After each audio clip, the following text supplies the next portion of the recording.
So, and it's a lot of fun to play with because we can just kind of throw them around, and that's where it gets its name, is because they're essentially a ragdoll. And basically, when the character dies, they play this death animation that is basically, all the animator needs to do is basically one frame, one or a few frames that determine like what's kind of the start of that velocity, and then the engine is just allowed to drop the character and animate it according to physics. So that's what you are seeing here, is all those joints, basically at the points of her arms, all of these little cones in here that we have. It determines how far those bones are allowed to move. We don't want it to be so that when they collapse, the bones detach or the arm flies through the body. We want to make sure they're limited so that it falls basically as you would expect a person to if they were dying. Awesome. Thank you very much. And like, from that static mesh that you get from modeling to where we are right now, what's an average time to create? It really, for the initial hero, it can be months, because there's a lot of going back and forth, and changes are made to the design, then we make changes to the model, it trickles down. But when we're doing skins, depending on how difficult the character is, it can be anywhere from a few hours to a few weeks. Wow. Depends on just how tough the skin is, how many challenges it presents for us. Cool, thank you very much. And John? There in about 70% of the time, but to really try and bring it across line with all the little beat, all those little her fingers are actually offset, and a really big one here on the coach gun. That last camera push in, we had about 10 or 15 frames extra here where it's like, oh, let's put in like a cool little finger kind of gunslinger detail as a slight anticipation of where we're going with kind of telegraphing what's about to happen. And pretty much at this point, we're also getting it in-game so that our VFX artist... Oh, we have sound there?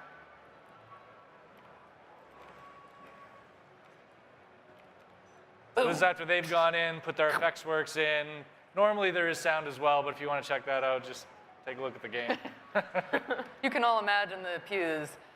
All right, we are at time here, but anyone with questions, please, please, please bring them over to the meet and greet area in 15 minutes. I want to give a round of applause to our artists here.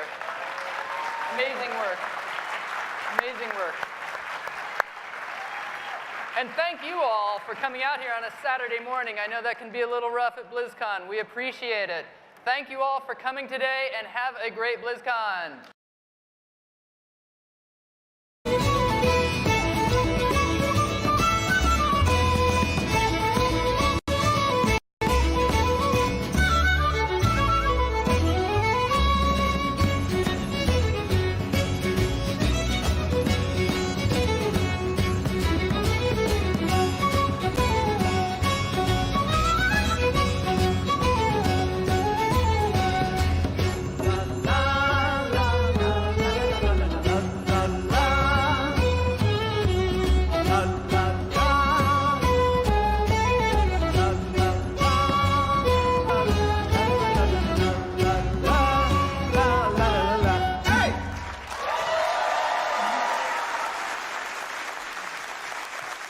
Thank you so much.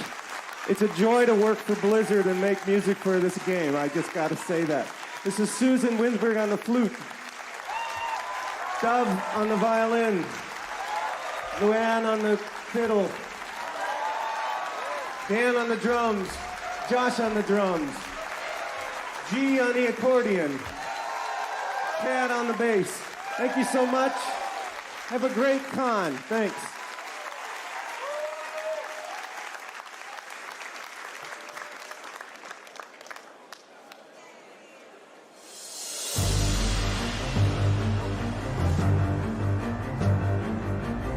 Thank you for attending Immersive Sound.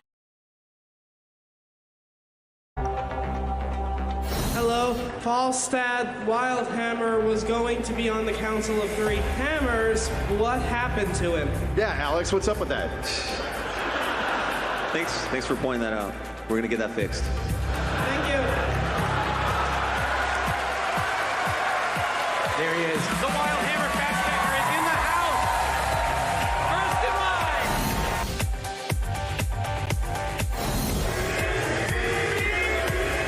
so very easy for us, people like us who is doing the production, to forget that we just provide the tools, and it's actually the fans who make the esports.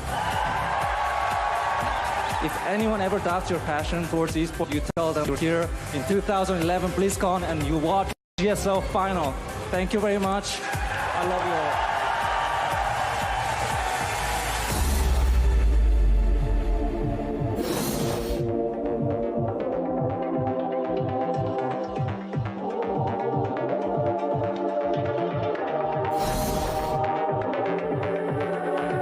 This song is dedicated to all the heroes of Azeroth. Come take a drink at the Lion's Pride. I have been playing Blizzard games since I was 5 years old. My heart really goes into it. For Azeroth!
The war between the factions kicks into high gear with an all-out raid experience where the faction is clearly the greatest enemy that you have. All aboard! As we look forward to BlizzCon, you know, esports has been huge this year. We've got 12 teams coming in for the Arena Grand Finals. We've also seen amazing feedback on the Mythic Dungeon contest that we've held this year. We're really excited to have 4 teams come and compete for the top honors on that contest. And that's for the very first time is going to feature Battle for Azeroth Dungeons. So yeah, speaking of Mythic Dungeons, a Mythic Dungeon challenge is actually a core part of our BlizzCon floor experience. You and your friends will be able to get in line and take a crack at one of our Mythic Keystone dungeons if you're there at BlizzCon. If you're able to finish the dungeon, foes channeling that ancient power. And you mentioned the Nexus. As I understand it, Orphea is the first Heroes character that is native to the Nexus. So tell me a little bit about that decision. Yeah, we've been trying to figure out the right way to bring a unique hero that would be truly just for heroes. And so when we started, you know, kind of coming up with more of the lore, adding more of the backstory to the Nexus, we really felt like this is the right path. This is the right way to go, and this is like our first character, and we're just so excited that we can bring a unique hero to the Nexus. Dude, and Orphea is a slam dunk of a character. She's got so many intricacies, so many interesting parts of her lore that you've been spelling out in the comics. What else are fans going to get to learn about for Orphea? Well, it's just going to see how her story evolves. I'm like, I can't give away everything. She's gonna be hitting the PTR soon. People should really start to go and play. She does a lot of damage to her enemies. I think Chomp is actually probably my favorite ability. I do love seeing that magic come out of the relic and attack. It is pretty impressive. And Orphea has a very interesting look about her. She's got the white hair, the red eyes. Can you tell me a little bit about the design of Orphea? She just definitely wanted to have her own look. We wanted to have something that would be a little bit more like vibrant and kind of sassy. And like when I see her, that's kind of like the just emotions that she puts out, and it's wonderful. Like the whole team is already designing so many kind of wonderful skins. I can't tell you all the skins, but I will tell you, I love looking through the team folder for art and seeing it and being like, it's amazing. This is a huge inspiration, I think, not just to Heroes fans, but I'm assuming to the entire Heroes community. There is so much here with Orphea that you have now opened Pandora's Relic and brought into Heroes. Can you tell us anything else that we might be excited for coming up? I would say that this is just only the beginning for Heroes, and you never know who else is going to make their way to the Nexus. Stephanie, thank you so much. And Rebecca, thank you for coming out in your beautiful Orphea cosplay with your giant and wonderful relic. This is Henchman Props that put all this together. They did such a wonderful job, so I do want to give them a shout out. And Stephanie, anything else you want to add to all the fans watching? Just have a great BlizzCon. I hope everybody has a wonderful BlizzCon, and see you in the Nexus. See you in the Nexus, guys. Back to you. Henchman Designs kills it every time. All the time. Even her makeup looked incredible. Yeah, she was gorgeous. My only question was, how big is that relic? Like, how heavy is that thing? I know, right? She's supposed to sort of side sling it, Yeah, get that girl a massage afterwards. I know. All right, guys. Earlier we were asking you, who's dominating the social battleground? Is it Horde? Oh, come on. Or Alliance? Let's check out the results. Oh, Yes! no! Yes! You demons! Zandala forever! Undead Victory for Sylvanas! No. All of the things, Alex. You burned the house down. The Why'd you 37% burn of you were down still the traitors, trees? Alliance. Oh, well, you guys got really into this We dressed hashtag in battle. faction colors. We did. We actually did dress in faction colors. But you guys got really into this battle. Well, you should probably read this one. Leanne, Sylvanas. She says, Dark Lady, watch over you. Yes, girl. And over you as well. I'm hoping there's some. There you go. We got Temporal Wizard. I will Changes say, time man, that for the end Alliance. cinematic was amazing. Oh, yeah. That actor's incredible as well. Big Boss Baby, hashtag don't use Twitter, which is hilarious. All of that is amazing. Friends, Tichondrius is ready to raid for the Horde. That's amazing. That must be their guild, which is really cool. I love that they were doing like a guild watch. Yeah, Guild watch party. I love Go that. get some stuff. Jesus Paternia. I'm seeing all the new content at Warcraft and couldn't be more excited. Seeing my night elves being badass again did it for me. Yes. I'm actually really excited that the new war fronts that we're going into Teldrassil, and we're gonna fix some stuff. Yeah. That was an emotional beginning of an expansion. It was I've got to say, that cinematic is what everyone's just like, oh, whoa, we really are Horde versus Alliance. We're going there. Something bad happened. Yeah, we are doing this. Yes. Oh my God. I know. Well, look, we all have a great time here, and it is now time to see some incredible voiceover actors who bring the characters to life for Overwatch. We're going to head over to the Mythic stage now for the start of Voices of Overwatch. Enjoy. Oh, you know what? Actually, it's not quite ready yet. Oh. We're going to take a look actually at the Ashe Overwatch. I'm getting a lot of we're going to see some stuff. We're going to see some stuff. We're going to play some stuff. stuff. We're going to see the McCree cinematic. Cinematics, That's what we're going to see. All right, guys. I hope they roll coming. all the cinematics, because I just want to keep watching them. Just the whole thing. Actually, last night when I was looking on Twitter, there was one person who was like, love the McCree cinematic, but how did they do that pie crumble? Yes. Because just all of these little tiny details. All right, guys, Let's it's check it ready. out. Check out that pie crumble. It's going to be there in a minute.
Jesse McCree. Been a while. You promised you'd write. Well, Ash.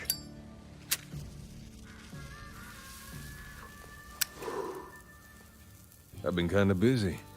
We're pretty busy ourselves, so it's awful convenient you showing up today. Yeah. You never been one to shy away from a good tip. Hey, we worked hard for this score. You best move on now. All I want is that crate. Everything else is yours. This crate? Huh. Bob.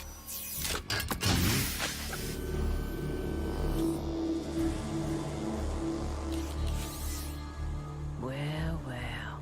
Now you got my attention. What is it? That's none of your business. Well, as I see it, now it's very much our business. Doesn't always have to be this way, Ash. Apparently, it does.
Looks like Bob got himself some upgrades. Smoke him out of there! Last chance, McCree! Toss out your weapon! All right, Ash. Here it comes. Oh, shoot!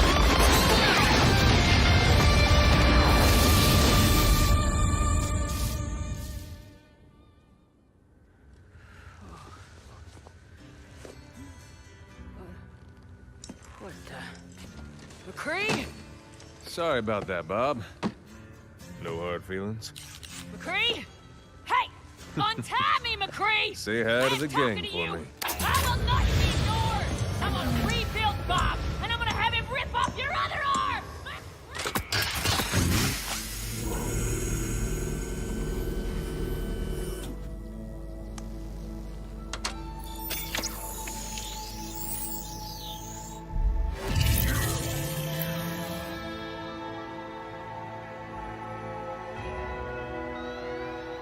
Hey there, cowboy. Welcome back, partner.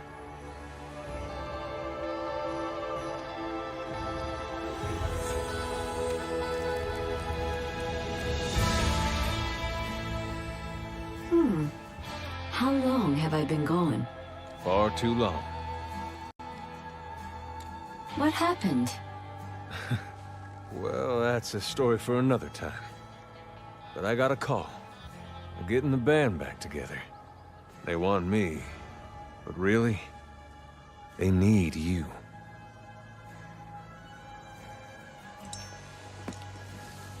Jesse, wait.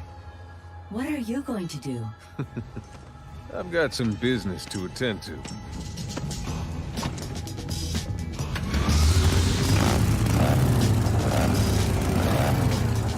Say hi to the monkey for me.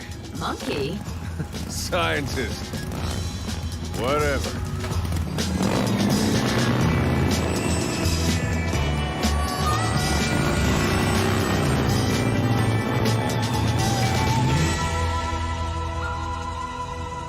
That's such a great cinematic. That pie crumble paid off, didn't it? My goodness. Oh my, look at this outfit. Do you see her outfit? What is happening? Oh my gosh. You know, we could stop right here and have so much to talk about already, am I wrong? Like just these two? Oh my God. Look how great they look together. They look amazing. Gorgeous. We coordinated their outfits. All right, door number 3, what do we got? Why does everyone? Right here. Look at the light. Are you there? Oh, we're going to talk about that soon, too. Yes. All right, so if we bring Torbjorn, who else do you think we should bring out? Sorry, I haven't tips for bulking up. All this armor is heavy. Right here, my love. All right, 2 spots left. I wish we could place bets on who you think it is. Oh my God, those are the best faces right there. Amazing. All right, so behind door number 5, we have...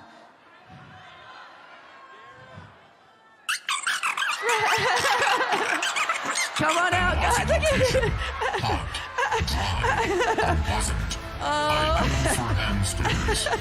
Commitment. That is some commitment. Oh, D. Baker, everybody. And John Lipow. Good. Come on down. Oh, my gosh. That was amazing. That was very rock and roll, D. I love it very much. And, of course, none of us would be here without the one, the only, the fabulous Mr. Michael Chu. Come on out, Michael. All right. Oh, my goodness. Right. Oh, my goodness. Every time I do this, I always just kind of have the urge to sit here and just stare at them, right? Can we just sit and stare at them for a little while? Like, to think we've got all these amazing actors here. Let's just have a couple seconds. Should we stare at each other? Can we stare at you guys? Yeah, you stare at you. You guys stare at them. They'll stare at you. It's so great. It's nice for Michael and I because, Michael, we can talk about this. We never see them all together. So to have a cast with us is such a big deal for us. I mean, I feel like I'm nerding out and as excited as all of you. So, Michael, it's really fun, right? I have the best seat in the house right here. I know. This is our job. Because we don't record as an ensemble. Or I know, never. I mean, it's so rare that we do. So I want to start with our cowboys and cowgirls. Shall we start talking to them a little bit? Oh, my gosh. Matt, what's it like? I think all the characters are cool, but to play a cowboy, a gunslinger, and walk around. First, I want to see you walk like a cowboy. Can you just walk like a cowboy? Oh, No, please, please. I need to Let's see you. see. Yeah. I want to see you. Yeah, walking like... It's about the heavy heel falls. Right. You gotta get those ching. And the buckle and the ching. belt buckle. You gotta lead with your pelvis a little bit, you know? That's exactly it. When you're a cowboy, that's the center of the universe. Yes. Right. True. So You've already punched me once in this show. You gotta punch me twice. See, they're already what I'm here for. We're gonna talk. I mean, it's all you two are McCree and Ash. That's why this is happening. But anyway, so what's it like been playing McCree? I mean, this is the coolest role. It's been incredible. Are you kidding me? Like, I mean, this project has been not just an amazing community built around it, but like with each progression of the story, each part of the world's lore that expands upon it. It's a gift to be a part of it, and McCree especially. Just as a person who grew up loving, you know, classic gunslinger tales, and good to see kind of that represented in a semi-futuristic space, and have it still fit without feeling like it's been completely, you know, pushed into it. You don't see a lot of stories that do that well. So and I mean, did you guys get a chance to see the short yesterday? Some of them might have. That was surreal. I was over at the Legendary stage watching it happen and just hearing the reactions live, and it was overwhelming. So.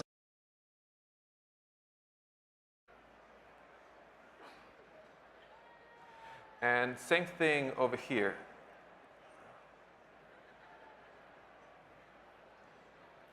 And if you guys remember, in the inside of the ear, there's like a few, like this puffy hairs that come out of it. So we'll add that right now. And they are pretty much a very similar shape to, they look very much like the eyebrows. And that's like a little design secret. If you have certain elements and you repeat them, it will give your character more iconicity. Is that a word? Sorry, English is not my first language. And we are fairly close to finish. The one element that we're missing is the hexagon here in the plate. And hexagon, 6 sides, so difficult, not really. But we can make it way simpler by doing a square, like this. And then we add 2 extra triangles at each side. There you go. We're really, really close to finish. Okay. Let's start locking in some of these lines. Basically, all of these scratchy lines we have, we'll start making them more clear and crisp. And let's do it like this, just going over them, picking one line, and insisting on it. And because Hammond is all fluffy, is covered in fur, let's add like this little extra hair, penacho in Spanish. I don't really know how to say that in English. Then we'll keep doing that here at the ear.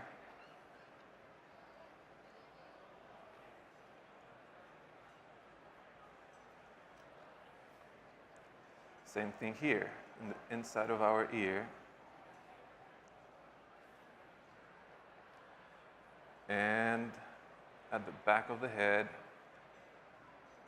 Are you guys doing all right? I don't want to rush it. I want you guys to see that it's actually very simple, that this is really easy to learn. We're good. We're good? Oh, thank you. Let's go over the other side. Up here. Oops, I almost missed.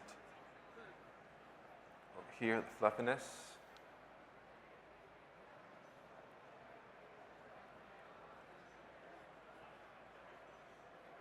And are we doing good? Awesome. That's really what I want. I want everybody to draw nonstop. Drawing is the most fun thing. Drawing and art is the thing that made me fall in love with Blizzard. Daniel does this in his sleep too. For sure. And we're actually really close to finish. Let's end up with the very, very last final details. Let's add the little teeth down here, and they're very simple. They are basically this rhomboid, a square shape like this. Not a rhomboid. Come on, Daniel. You should know your shapes. Let's add a little bit here. And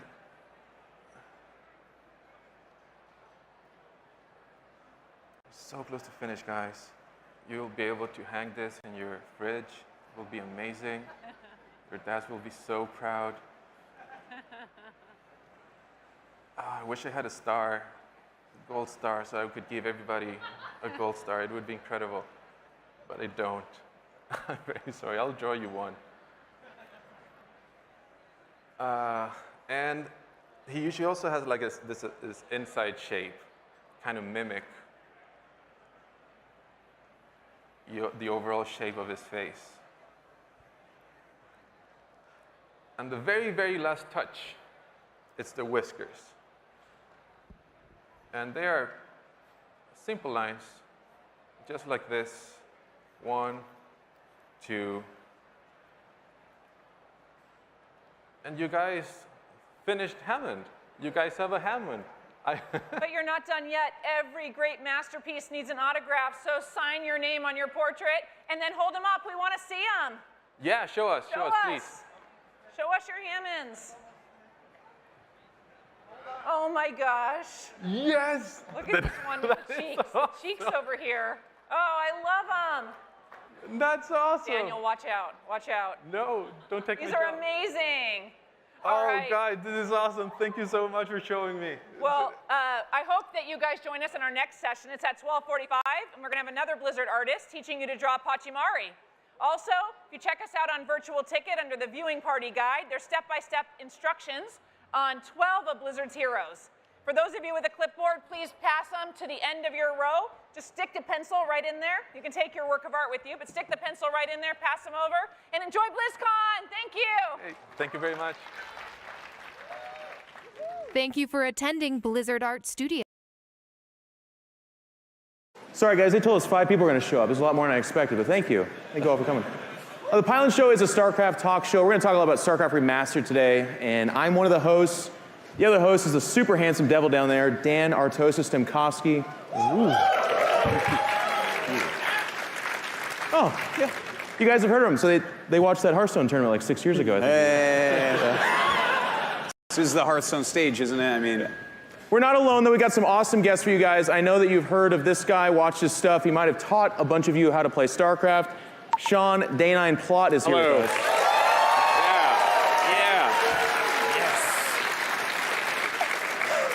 Glad to be here, Jeff. Thank you for coming. And if you're playing StarCraft Remastered, largely in part, you're only able to do that because there's super smart people that they imported from Australia to do that. Lead engineer Grant Davies is here with us as well. Thank you. Thank you for having me on the show, and thank you guys for doing the Pylon Show as well. It really is fantastic. He's really soft-spoken, so I'll retranslate everything he says for you guys. You can trust me. I speak very well. We got a quick show for you guys, but if you're interested in this conversation, we do the show every Wednesday, 5:45 on InControl TV, and then it's back on YouTube on Artosis TV. It's a Pylon Show. We have a lot of great guests. We talk StarCraft, so we're going to talk about StarCraft Remastered. And Dan, I believe you have the first topic for us. I do.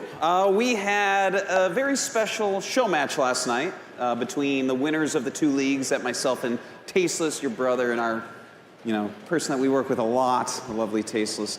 The ASL versus KSL show match. Of course, we had Last versus Rain. And I just want to see what you guys thought about that, if you got to catch it. I still feel like Last can win it.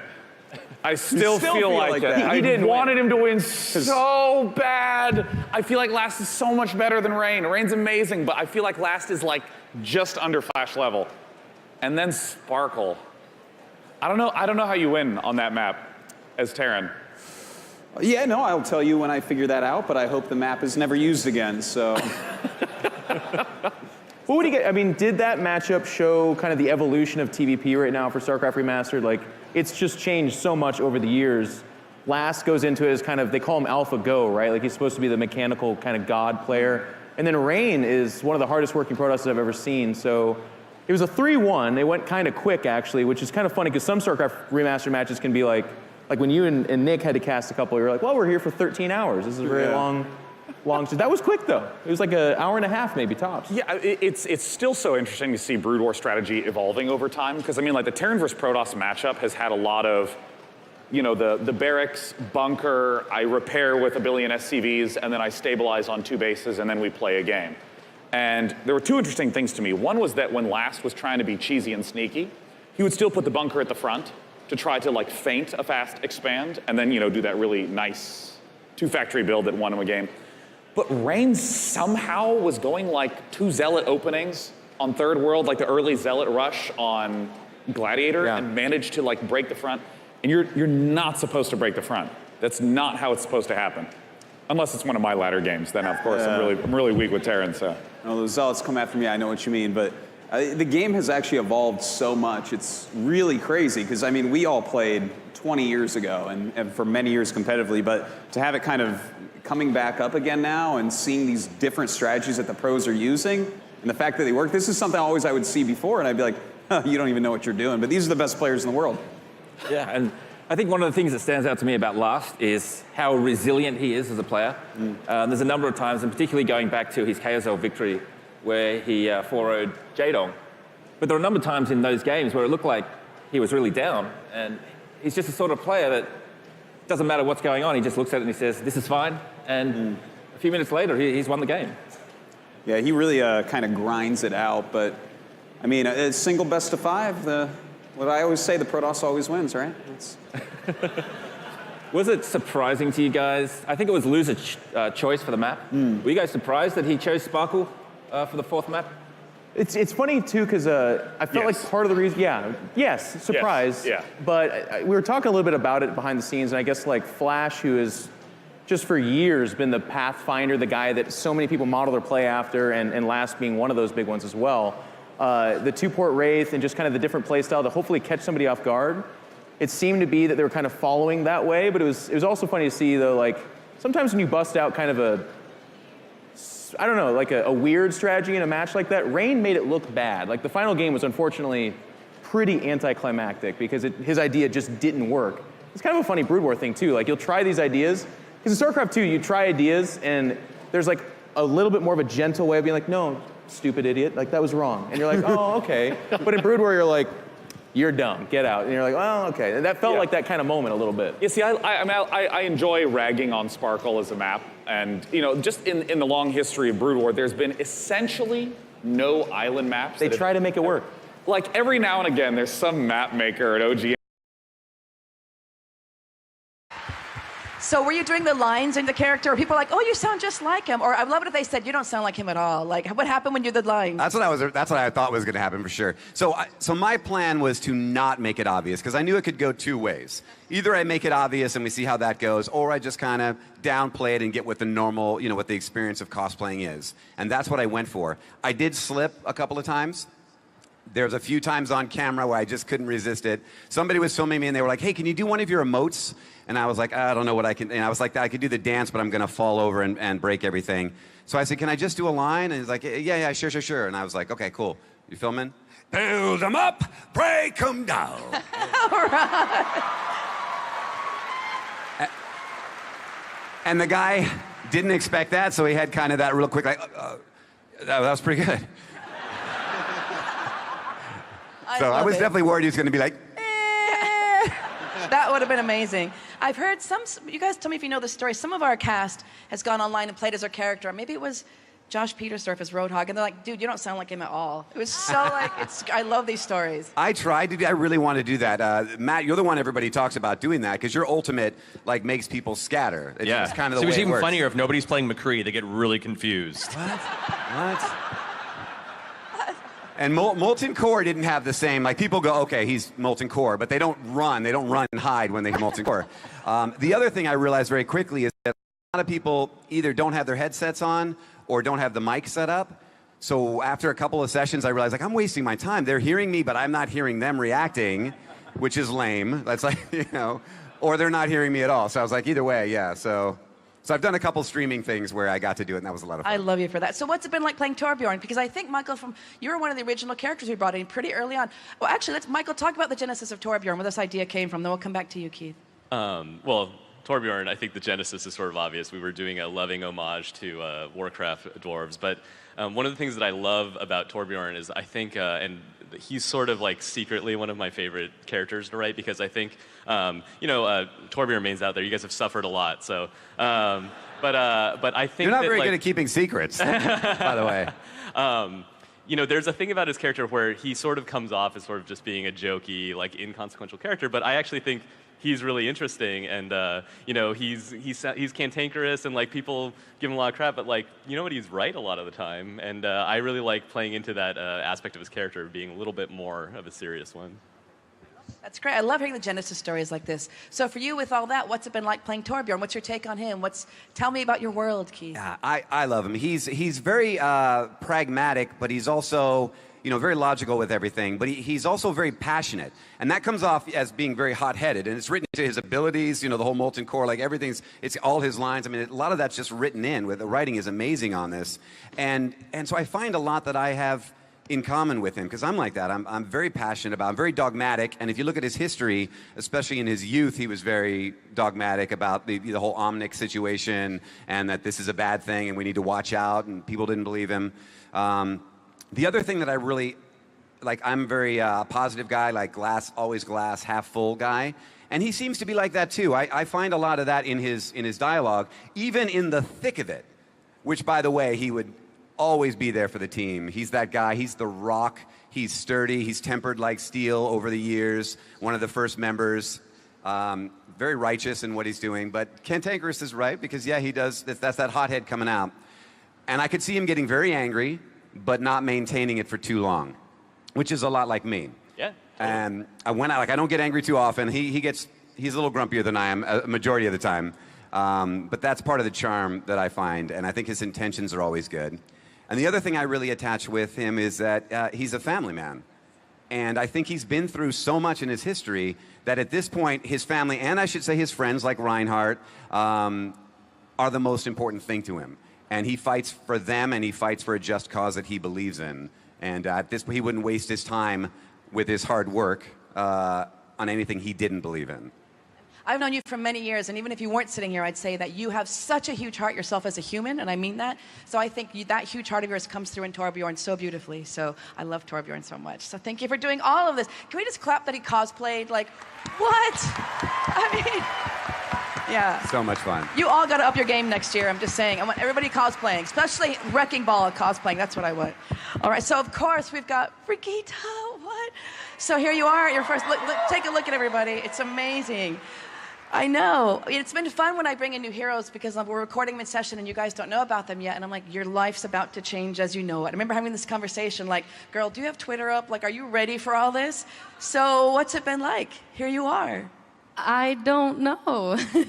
I have been just overwhelmed with love and just, I've heard so many stories from people who play the game and they appreciate my character, and it's so undescribable. I don't know. I just, honestly, at this point, I haven't come far enough to like actually process any of this. Hasn't hit you yet, has it? No. Just getting here and seeing all of BlizzCon, it's amazing. It's huge. It's so cool. It's so cool. And yeah, I haven't processed it at all. But it's fun. I love it. I don't know how. I mean, I think those of you who follow Matilda know she's one of us. She's a gamer. I mean, talk about when you realized that you were reading for Overwatch, because we don't always tell people what they're coming in for at first. And when it dawned on you that, oh my God, I'm going to be in Overwatch. Talk about that. I mean, yeah. So you didn't tell me. I knew it was for Blizzard during my second voice test, which was cool enough. And then the third voice test when I read through the lines and I just realized it was for Overwatch. I had all these thoughts in my head. So one thought was going like, okay, you're gonna blue this, so don't even try anymore. And then one other thought was just like, oh, they're just using lines from Overwatch just to have like example lines. This is not Overwatch. Don't try, Matilda. It's not gonna be Overwatch. And then I had this other part of me that was like, this might work. I think I should actually really, really try it. And Otherwise, you weren't. You're going to be like, I'm not even going to try. I'm just going to read. You could make that a Brigitte line. I think I should really try. I should probably try. Make that happen. It's perfect. No, but it was so cool to just sit in the studio and freak out, and then I've never felt more professional because I just like put that all aside. I was like, I'm gonna do this. So I had this moment of just like shaking my entire body and just like, okay. And then I just went into it and I gave it 200%. And it's been amazing. And Michael, I think the minute we heard Matilda talk, we knew. Because again, with all the casting that we do, I think why you love our actors so much is because we find the people who are the character. So the idea for Brigitte, when we heard her, we knew. Because what's your take on Brigitte? What were you when you created her, what were you thinking?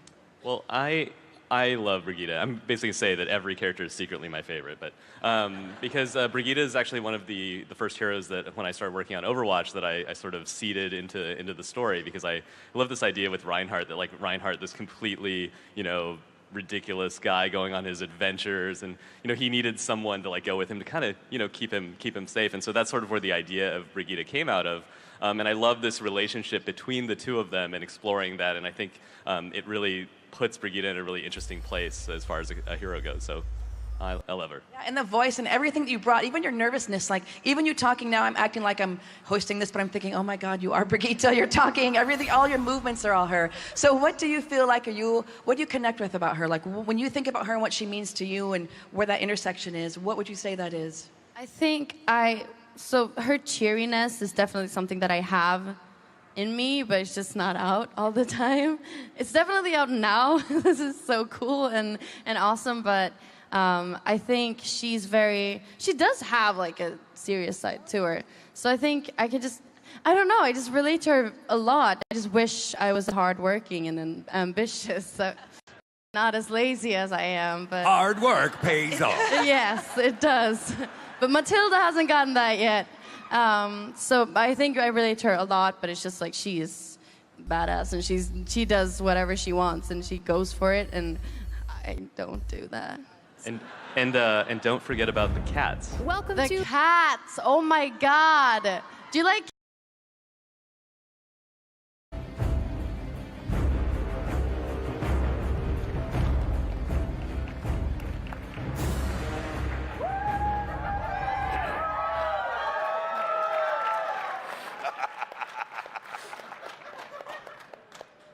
Stories. They are what bind us together. Since the dawn of time, mankind has been telling stories.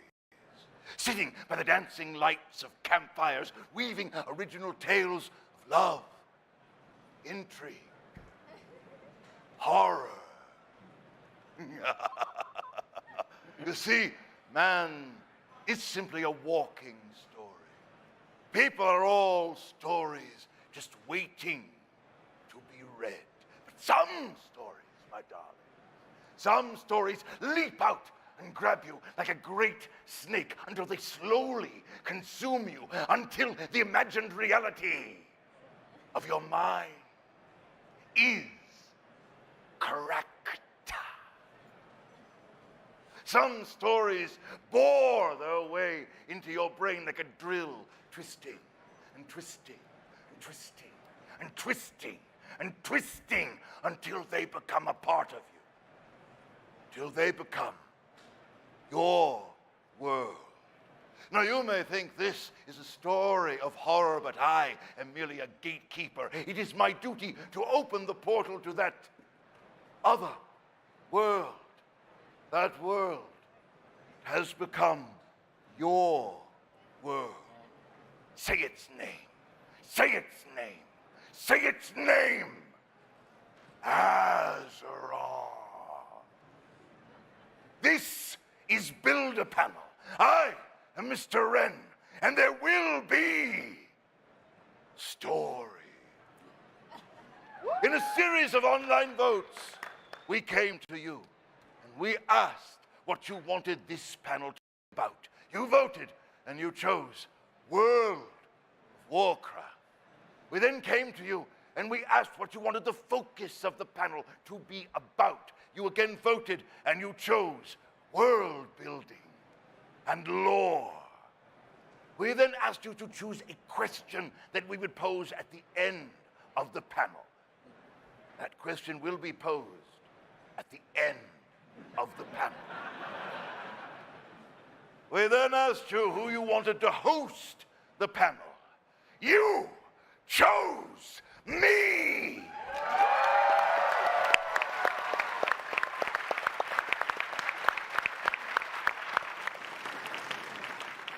Yet you gave me the most inelegant nickname, Scarin' DePaul. You will learn, my friends, names have power.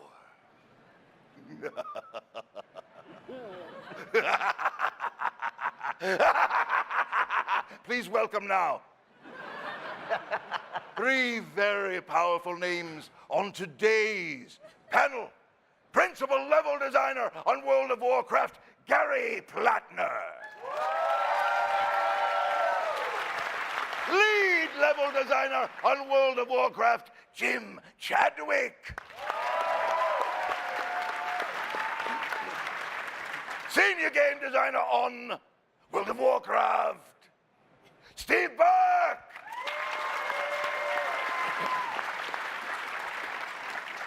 And now, let's build a panel. Begin! Gentlemen, would you please introduce yourselves and these lovely artists? Absolutely. I'm Steve Burke. I'm a designer on World of Warcraft, where I get to help lead our amazing team of quest designers. And our quest designers are practically joined at the hip with these guys, our level design team. I love things that are joined at the hip.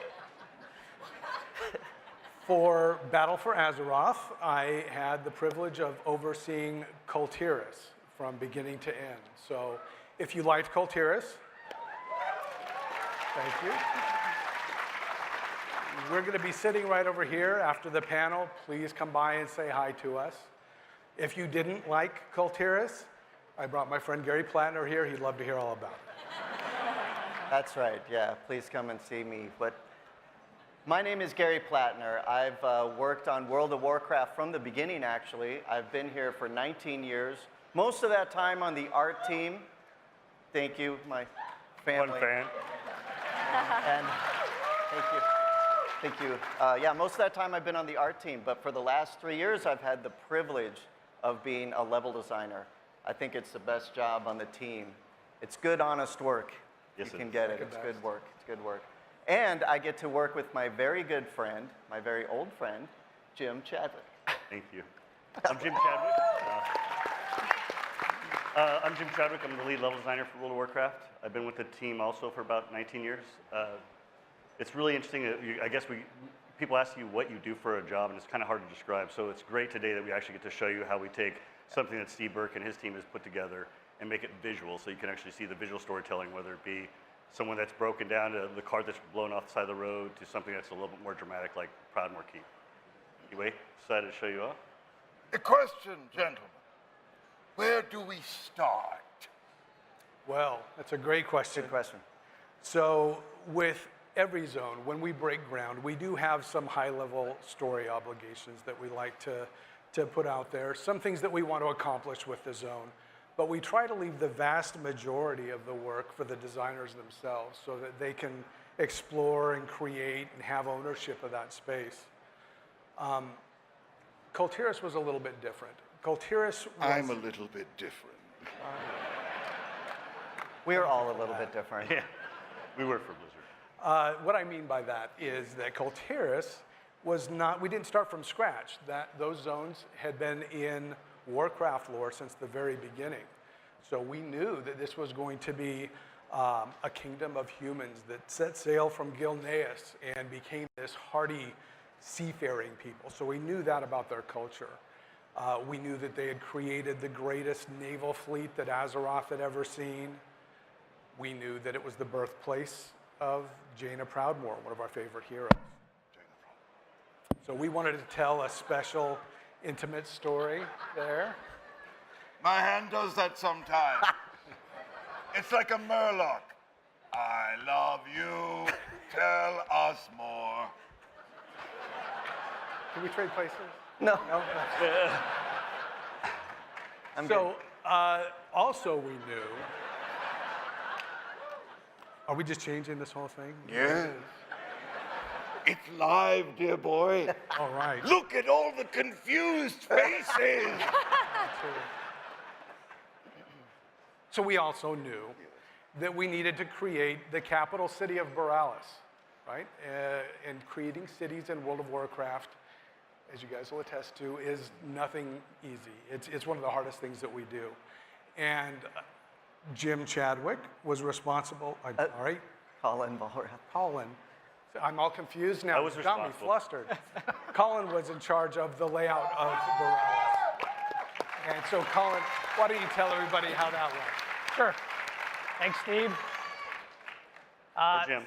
So, my name is Colin Wolrd. I'm a level designer here on the World of Warcraft team. I've been on the team for about 5 years. During Battle for Azeroth, I got to work on the city of Borealis, like Steve was talking about. I also got to work on a number of different places all over Tierguard Sound.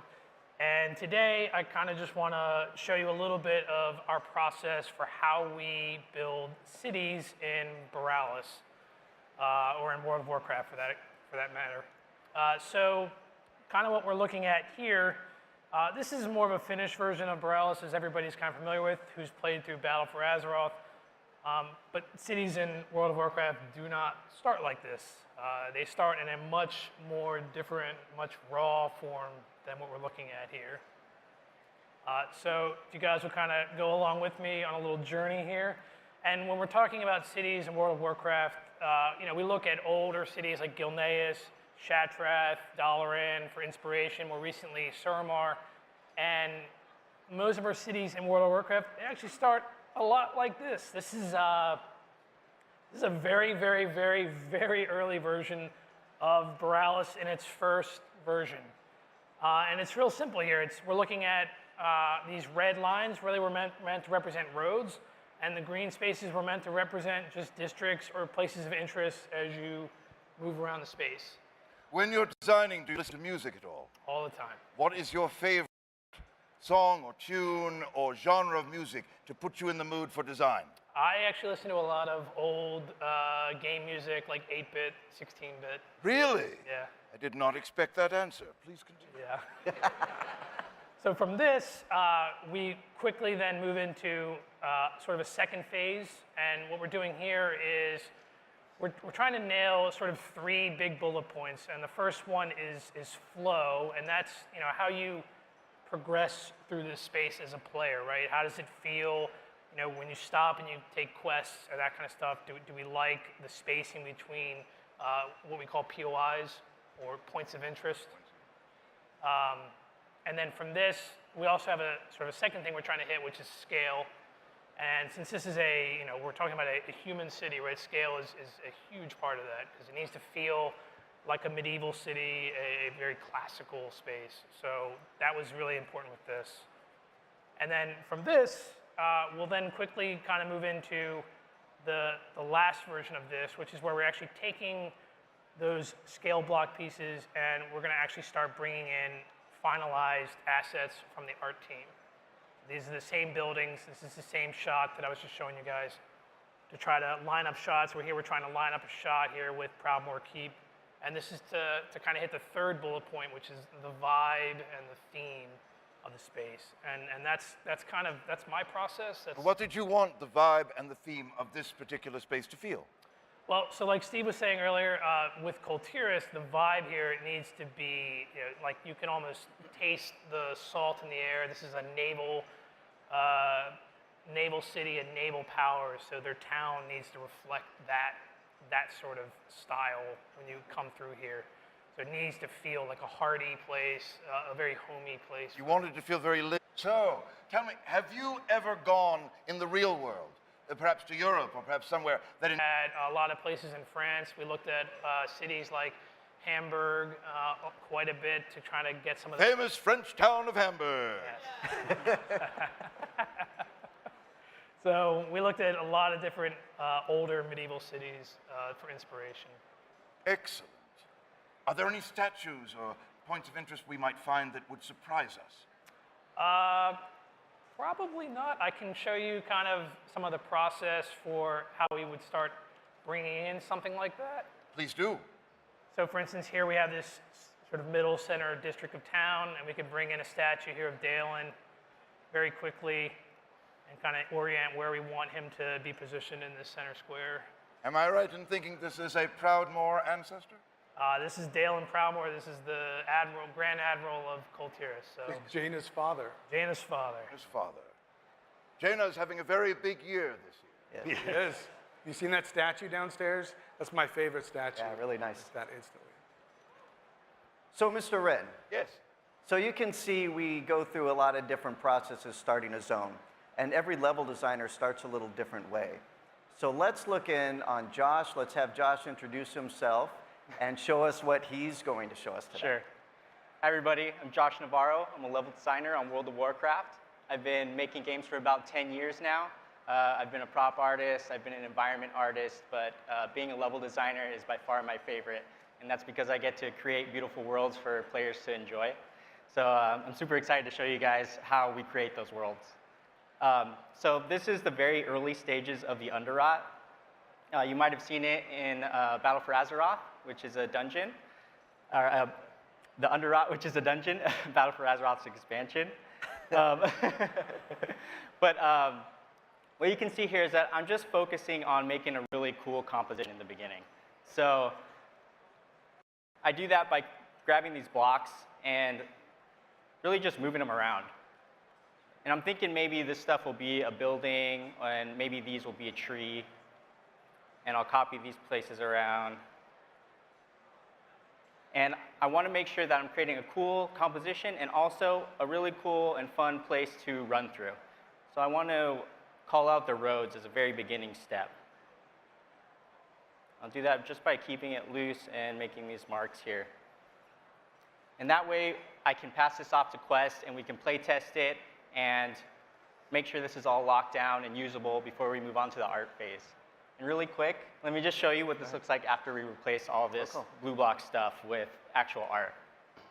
Yeah, we're just trying to figure out our basic spaces, how big something should be, if it feels right. You know, it's really size is what we're trying to That figure was out. interesting. It did reflect the moldy atmosphere of this cavern. It looked like, soon you will know be. when you have yogurt and you pull it off and there's that water at the top? It looks like that what you were doing. Yeah. You were like doing the yogurt water level. What flavor of yogurt do you like best? Strawberry. Strawberry Yeah, is yeah, the winner. You just put it in there. Josh, tell me, was there a teacher that inspired you? Yeah, I had a teacher at school and college that really helped me, so that was awesome. I think I didn't really get it until I met him, and then I was able to. You want to shout out their name? Sure, yeah, his name's Nick Marks, yeah. He's Teachers are important. It's very important. They set yeah. us on our path. Totally. Am I making you nervous? A little bit. Mission accomplished! You're so close to me right now. Josh is uncomfortable.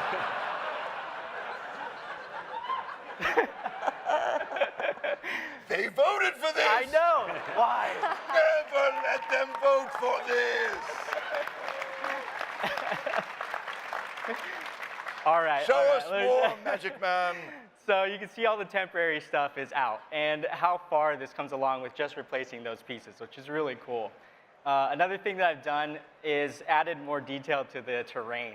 You can see our terrain here, which is pretty cool. And I can sculpt this around and move it up and down. And I can also add secondary textures, which give the environment a little bit more depth when I'm starting to paint this in. Well, Josh, you're telling a story with the bone. Absolutely, yeah. So if I want you to start here and go here, I want something to be in between. So that can be anything. It could be something small like dinosaur bones. And that's also suggesting that maybe there was life down here at one point and it's been consumed by the Underrot. And also the buildings too. The buildings here show that maybe there was trolls living down here at one point and now it's all in ruins. Do you think spare is better, or do you like to populate it with more items? I think it depends on the level. It can be challenging, especially with something with the Underrot. It can become very overwhelming. There can be a lot of busyness and noise. So you have to really be conscious of not flooding it with too many assets, too many things going on, but still providing it with that chaotic look. I like chaotic looks. Absolutely. I look like a head waiter at a mausoleum. They don't have head waiters at mausoleums. Well, Mr. Wren, that's an interesting topic, actually. If we want things to feel busy, we'll put an area that's not busy near something that we want to feel thick. So we have that sort of contrast, which I think you can identify with. Indeed. Yes. I think Josh is doing too while he's going over the spaces. He's trying to make sure that spatially it feels right. There's a road flowing correctly. Our areas, making sure that like the actual going to the next POI, the next spot feels right. And then from there, we just keep slowly iterating while it's unpainful. If it feels we need to move it out 30 yards or 100 feet, it's not going to be painful for him to move it before he's putting any detail in. Because it all comes back to story. Exactly. What is the story of this level? What story do you want the player to feel as they progress through? Exactly. Story dictates everything. In every iteration of this, This goes back and forth. Like I said, they were joined to the hip.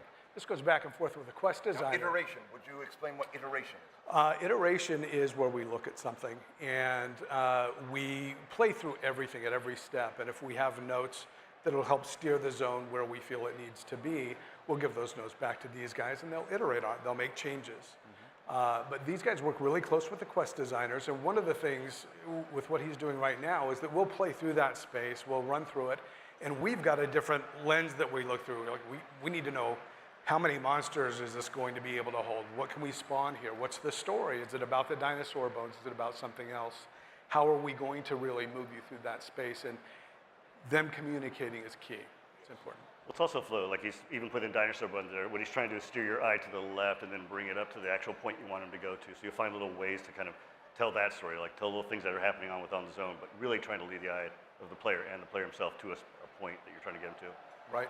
Talking about iteration too is something we constantly do. Sarah's working on an area right now, Narathi, which is something I started first with my first PvP zone. I Good morning. am. Please introduce yourself to our lovely crowd. So hi everyone, my name is Sarah Wands. I am a level designer on the World of Warcraft team, and I've been on the team for almost 3 years now, where I had the privilege of working on Drustvar, if we have any Drustvar fans in the house. Yeah. My background is actually in graphic design, but believe it or not, there are a lot of really similar themes that run through both professions, so I ended up transitioning my way to level design, and it's my dream job, and Blizzard is my dream company. So today, I'm going to show you guys a little bit of behind the scenes on the Arathi Basin Upres, which we just announced yesterday. So as Jim mentioned, he worked on it, and Jim is my boss. So imagine your boss coming to you and saying, hey, redo this thing I did, but make it better. Perfect better? Yeah. Of course, it was perfect before. But, you know, technology has advanced in the 15 years since. Oh, gotta throw age out there. Just to put it in perspective, we are still using the same engine that vanilla was built on, believe it or not, but we have really talented engineers and programmers who have helped raise the visual bar to what you see today. And actually, in 2004, when vanilla launched, the pinnacle of cell phone technology was the Razr flip phone, if any of you remember that. So it's been a while. So in redoing Arathi, I really wanted to concentrate on highlighting all of those technological advances, such as view distances. We can give you really long, expansive view distances without melting your graphics card, which is great. So I really wanted to make sure to keep everything true to Arathi, the feel of Arathi, because it's always been one of my favorite battlegrounds for the Horde. So, yeah, don't be shy, Hordes. Come on. Horde. So yeah, that was really my main motivation, was keeping the feel of Arathi that everyone knows and loves, but giving it the facelift that it deserves. What surprises will we find that you might drop in? Oh, surprises. So this is something that we all probably shouldn't do, but enjoy doing when no one's looking. So we like to hide little Easter eggs here and there. Can you speak to a favorite of yours? I suppose I can. It's not in Arathi, but Well, then save that story if you'd like to tell it later. I can tell it now. And you tell it now. Okay. Your boss is over there. He is. Sorry, Jim. Good work So there was one day that I was kind of loopy. I'd had too much caffeine or something, and I noticed in our asset library we had this baby. And I was like, that's kind of funny. Why do we have a baby? And so I put it in a tree, in a bird's nest, thinking no one would see it. For sure, no one's going to see this. It's in Drustvar, you know, and we don't have flying yet, so I thought there's no way anyone's going to find it. And then I go on Reddit one day, and you guys found it. It's like, all right, okay, we found the baby in the tree. Did they give the baby in the tree a name? I didn't. Do you guys want to? Please give the baby in the tree a name. Red. Red! Perfect.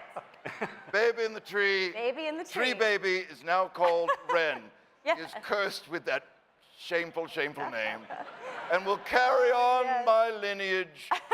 So when you visit the baby in the tree, share a moment, share your pity for Tree Baby Wren.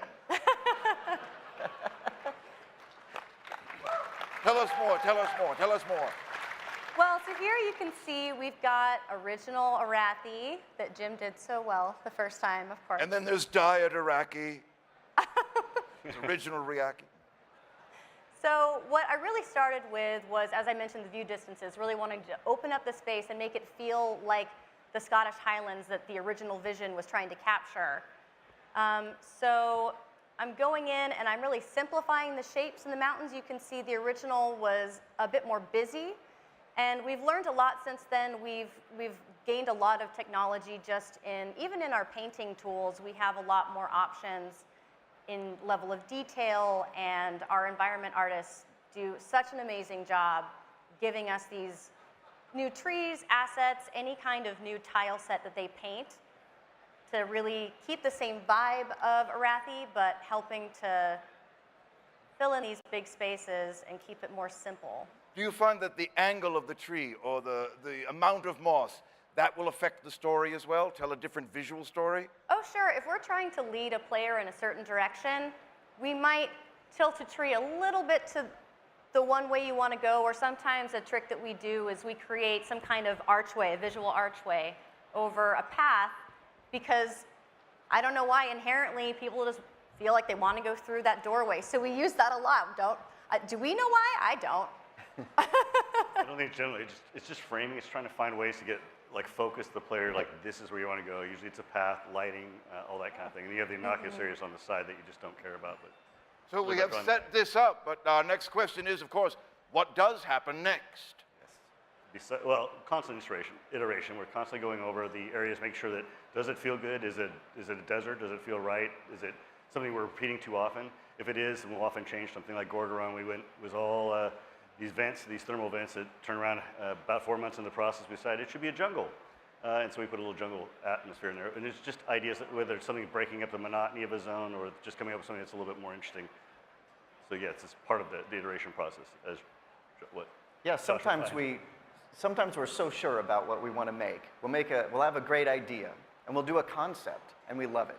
And then we build the zone, and we love that. Then we run around in it, and we hate it. We don't love it. Sometimes you need to build something to know if you like it or not, or if it's working or not. So we do call that process iteration, and we're very proud that we're able to do this. Since I've been here, I know we've shipped probably, or actually canceled more games. I think we can still say that, canceled more games than we've actually shipped. So not only will we iterate on little crates or little zones, sometimes entire games, we're not quite sure they meet that level. So we're doing that constantly, and we love that process. It's all part of storytelling. Will you ever save something, an idea or a visual image that didn't quite work in a particular level? Absolutely. But might work in another. That's what makes iteration so, it's not like it's throwaway. Everything is useful in some way. We've gained a lot of story knowledge, making something, and then not really getting rid of it. We'll put it in our little box. It'll be a sub area. It'll be something we'll save for either a later expansion, maybe if it's a really good idea, or it might just be a hero piece. You've made a lot of quests, I understand. A few. Has anybody? It's on 4 quests so far. The Amber Seed quest, does anybody remember that quest? Amber Seeds? No? No, man, new people. Yes, a few quests. Yes. What was your favorite? What surprised you when you created it? Oh, wow. I don't know about surprises. So I also led on Suramar, which was not too long ago. You guys remember Suramar? Somewhat recent? And there we took some risks, just game mechanic-wise, the disguise mechanic, and just kind of built on that. It was a little bit iffy when I first pitched it. We weren't sure it was going to work, and this was part of that process of going in and trying, and people it got some traction, and it worked out really well. Probably our poster child, I think, recently at least, for iteration would be Drustvar. And Sarah can probably talk about that a little bit. Yeah. Yeah, so Drustvar actually started out as a frozen wasteland. We're all big Game of Thrones fans here, so I think we were all very inspired by Beyond the Wall. And that's really how Drustvar started, and we just realized that it wasn't hitting the marks that we wanted to. It just wasn't feeling right. So we decided, you know, we've been working on it for, I don't know, probably a month or so? Several weeks. Several months, yeah. And just we got the call that it was not working, so we started over, and now we have the awesome creepy forest that you see today, which is great. And I think that's one of the things that really makes the Blizzard quality bar what it is that we're not afraid to start over if we have to get it right, because we want to make sure that it's the best experience and the best environment and story for everyone. If you ever visit the campus at Blizzard, we've got our core values that are engraved in front of the campus, and one of them is commitment to quality, and that's exactly what that means, is that we'll look at it, and if it's not feeling right to us, we'll back up and we'll reimagine it. And Dressvar in particular, very different environment, it was a different story. There were a couple of camps of witches out on the periphery just for kind of a flavor hit. And those actually did resonate. So when we backed up, we reimagined the zone, and as you can see, we kind of leaned into that theme a little bit more, and it worked out for us. It's a fun process. Why don't we go to Colin real quick, and if he can talk about all of the changes that happened in the Kalteran continent and the... No, that was the one zone. That was perfect right out of the gate, right? No, yeah, it was, right. One shot, one And then goal. we changed it. It's perfect every time. And then we get rid of it. Yeah, it was a home run. Home run. They're all home runs, man. No, so Borealis, talking about iteration, Borealis went through a lot of changes over time, and cities in particular, when it comes to World of Warcraft, are built on a lot of blood, sweat, and tears along the way. A lot of eyes are on those all through from the beginning all the way until the end. And this example here, even this version of Borealis that I actually brought here today, this isn't even the final version of Borealis that's in the game. This is actually one of the first layouts that we did. So this doesn't even actually exist in the game. And it's just because of the feedback and the iteration that we got as we were building the space. Now, this is an Alliance city. Correct. Are you drawn more to Alliance or to Horde? So I'm actually a Horde player. There's more than two. It's always fun and interesting and challenging to work on something that you're not actually, factionally aligned to, but ever since I actually started working here, I did level an Alliance character. I played through Gilneas just to get a feel for that space, because I think it's important for level designers to have a balance between both factions when you're making, because you're not always going to be able to make Horde spaces all the time. You're going to be asked to do all kinds of different things. Now, Colin, no one's going to hear this. Smoke bomb. They didn't hear this. Did you ever sneak a Horde graffiti in an Alliance city? There might have been one that was then removed. Oh! Yeah. Earmuffs, Jim, earmuffs. Yeah. Don't listen. He didn't hear. Okay. There was a smoke bomb. Yeah. It was in Stormwind. Really? Yeah. And he got caught. Yeah, it got found. Oh. There's where Varian's tomb was. There was a Horde symbol. Really? As if someone snuck in and painted it and then snuck out. So I had to build Varian's tomb, which was fun because I got to go back and work on a vanilla space. I got to build out that memorial garden space, which was awesome. But I had to then also try to sneak in a little Horde symbol painted underneath, and it got found out. Oh. Yeah. But it's an idea that may be saved for another level. You never know. Smoke bomb dissipates. No one heard that, by the way. So going back to iteration with Borealis, like Steve was talking about with Suramar in particular, with Borealis, one of the big things that changed over time with this is we had to add a bunch of, we call them safe roads for Alliance players. We wanted to have very easy navigable ways for players to kind of get in and out of the main hub without having to, aggro a bunch of mobs along the way. And in this version, the entire city was hostile, just like it was in Suramar. And we didn't want to have you put on a mask again, so we had to come in here and basically bulldoze whole sections of the city and add in these safe avenues for players to kind of come and go. Very interesting. Yeah. But going back to the other point that I was talking about earlier, we already had nailed down our vibe and our theme. We had kind of nailed down the atmosphere of the space. We just had to rework the first part, which was the flow and the layout and all that kind of stuff. So Fascinating. it's part of the process. It's all part of the process we call Azeroth. Isn't it? Yes. I'm just going to stare at you for a long time, Colin. Everybody does. I'm still doing it, Colin. Mr. Wren, maybe Hello. I can help. Oh, sorry. Okay, I was enjoying the aura of artistry wafting yes. from Colin. I was too, and yeah, very good, very good. Let's enjoy Josh's. Let's. Speaking of the aura of artistry. Lots of changes happened to Underrot, and I'd love to see what Josh had to deal with some of those big changes we went through with that zone. Yeah, the Underrot went through a lot of changes. Iteration is just super important for every step of the process, every step of the way.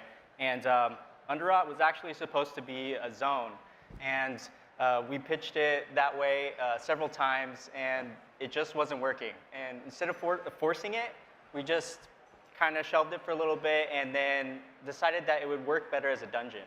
And so we reused those pieces to create a dungeon, and it works way better that way. Another example would be in Vol'dun.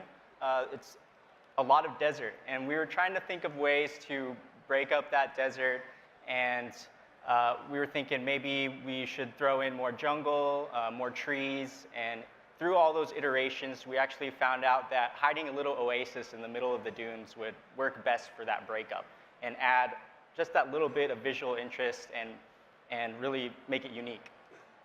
Yeah, cool. Awesome. Thanks, Josh. All right, let's talk about my favorite part.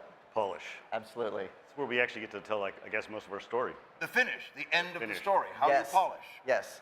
My very favorite part of the process, because now we know the size of the zone, which is very important, so we can play within those spaces. And we know the storylines, mostly, of what they're going to be. We know what quests are going to happen. We know the scale. So now is the time we can really put in that story detail, the small things that really make the difference. And it's really a time when we get to really see a small section of what the final piece is going to be. And that's very inspiring for everybody on the team, because now we have lighting coming in. We also have music, sound effects. Sound design is something you may not think about. But with sound, we can say if something is dangerous or something is cold or any sort of emotion. It's half the picture, really. So all this stuff is happening in the polished section. So Josh actually has a pretty dramatic, different part of Underrot where you can see the final version, which really we had a concept of, but was never really visualized until Josh started to do the polished section.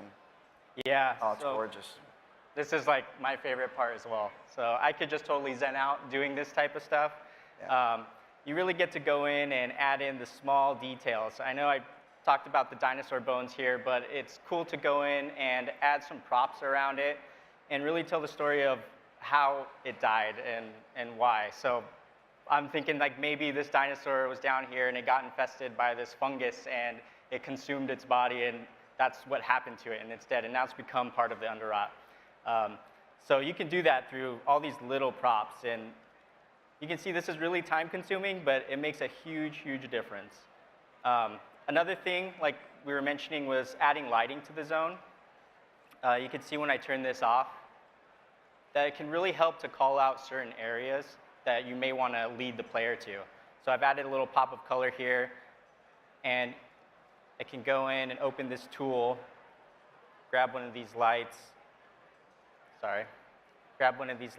and use it to highlight a part of the building.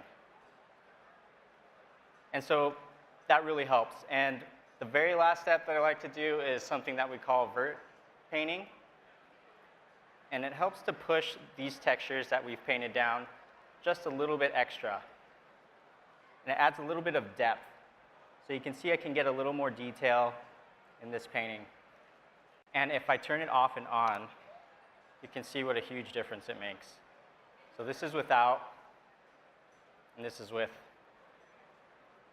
There's a difference. Really fun. And thanks. Nice job. One of my favorite features. And let me just show you how powerful this tool can get. Now, we definitely don't need to do this at all, but it's just a really cool option that is there. Well, just to show how it works. Yeah, absolutely. We definitely don't want to do this. This is really heavy-handed, but I could literally turn this terrain into any color that I want, which is really, really cool. I definitely wouldn't want to do that. That would destroy the textures, but that's how far we can take it. Nice. Really, it's just to bring out the depth. Sarah has a slightly different process right now. She's working with the Arathi Basin, which was already kind of laid out, so we didn't have to worry about flow, the timing between zones, or between POIs, and also the scale of POIs. She had to come in and kind of up-res it, show how we do things now, what's the new style, what's the new take on how we not only use more props, but also use a lot better look. Evolved the look quite a bit. Go ahead, sir. Wow us with your magic. So really a main issue that we wanted to address was what makes Arathi feel like Arathi, and how do we keep that feeling? And so we did work with the environment artists, the prop artists, the WMO artists, which are the ones who build our buildings, and everyone was all hands-on with making sure that we could take this to the quality bar that it deserves, because it's such a staple, and we really, really wanted to keep that same feel, but take it to the next level. Now, I know that you work a lot in computer. Do you prefer designing first with paper and pencil or always computer? We do a lot of paper and pencil. Sometimes, if you can't really think of what to do, it's good just to get in the editor and just start throwing props at things and trying to figure out what's working, what's not, what you're going for. So that's really, it's a super fun thing to get to do, a really fun process to get to experience. When you've done that, what surprise did you find?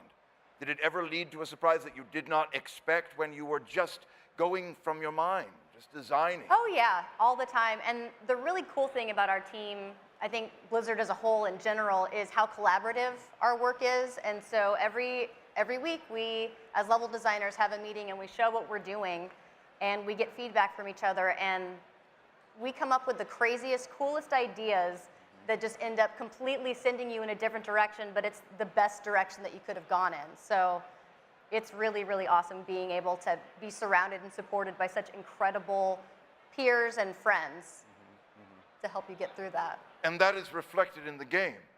It is yeah. a game in which you meet peers Hopefully. and friends, Mhm. and yet you all are that. Right. So it goes through the computer into the gamer. Absolutely. It connects all of us. Absolutely Well done. does. Well done indeed. Thank you, Sarah. It's really interesting to see. We come out, like you said, we come up with these concept art pieces that shape what we think we want to see in these zones. And we come up with demo zones and everything's feeling right. But a lot of times we'll come to these meetings and we'll see what we've kind of carved out. Right. And that sparks better ideas. And sometimes we'll head off in a different direction. And it's important that that's a safe place to work, right? Because we're all kind of pouring out our souls and like, hey, is this cool? Sometimes it's unexpected, though. Like, we'll be in a meeting with Alex, and he'll be like, wow, I really like that. What if we do this? And it's over here, and we're like, man, we got to throw away some work. Start over. But it's a really good idea. Exactly. And we're Sometimes like, it's a ton of work, absolutely. but it's a better idea, and the best idea always wins. And that's the magic. That's when it feels so great. The best idea wins. Ego is out the door. Oh, you can't, right. Nothing is personal. The work we do here is not your own. It's what we're representing for the game and what represents the story the best way, right?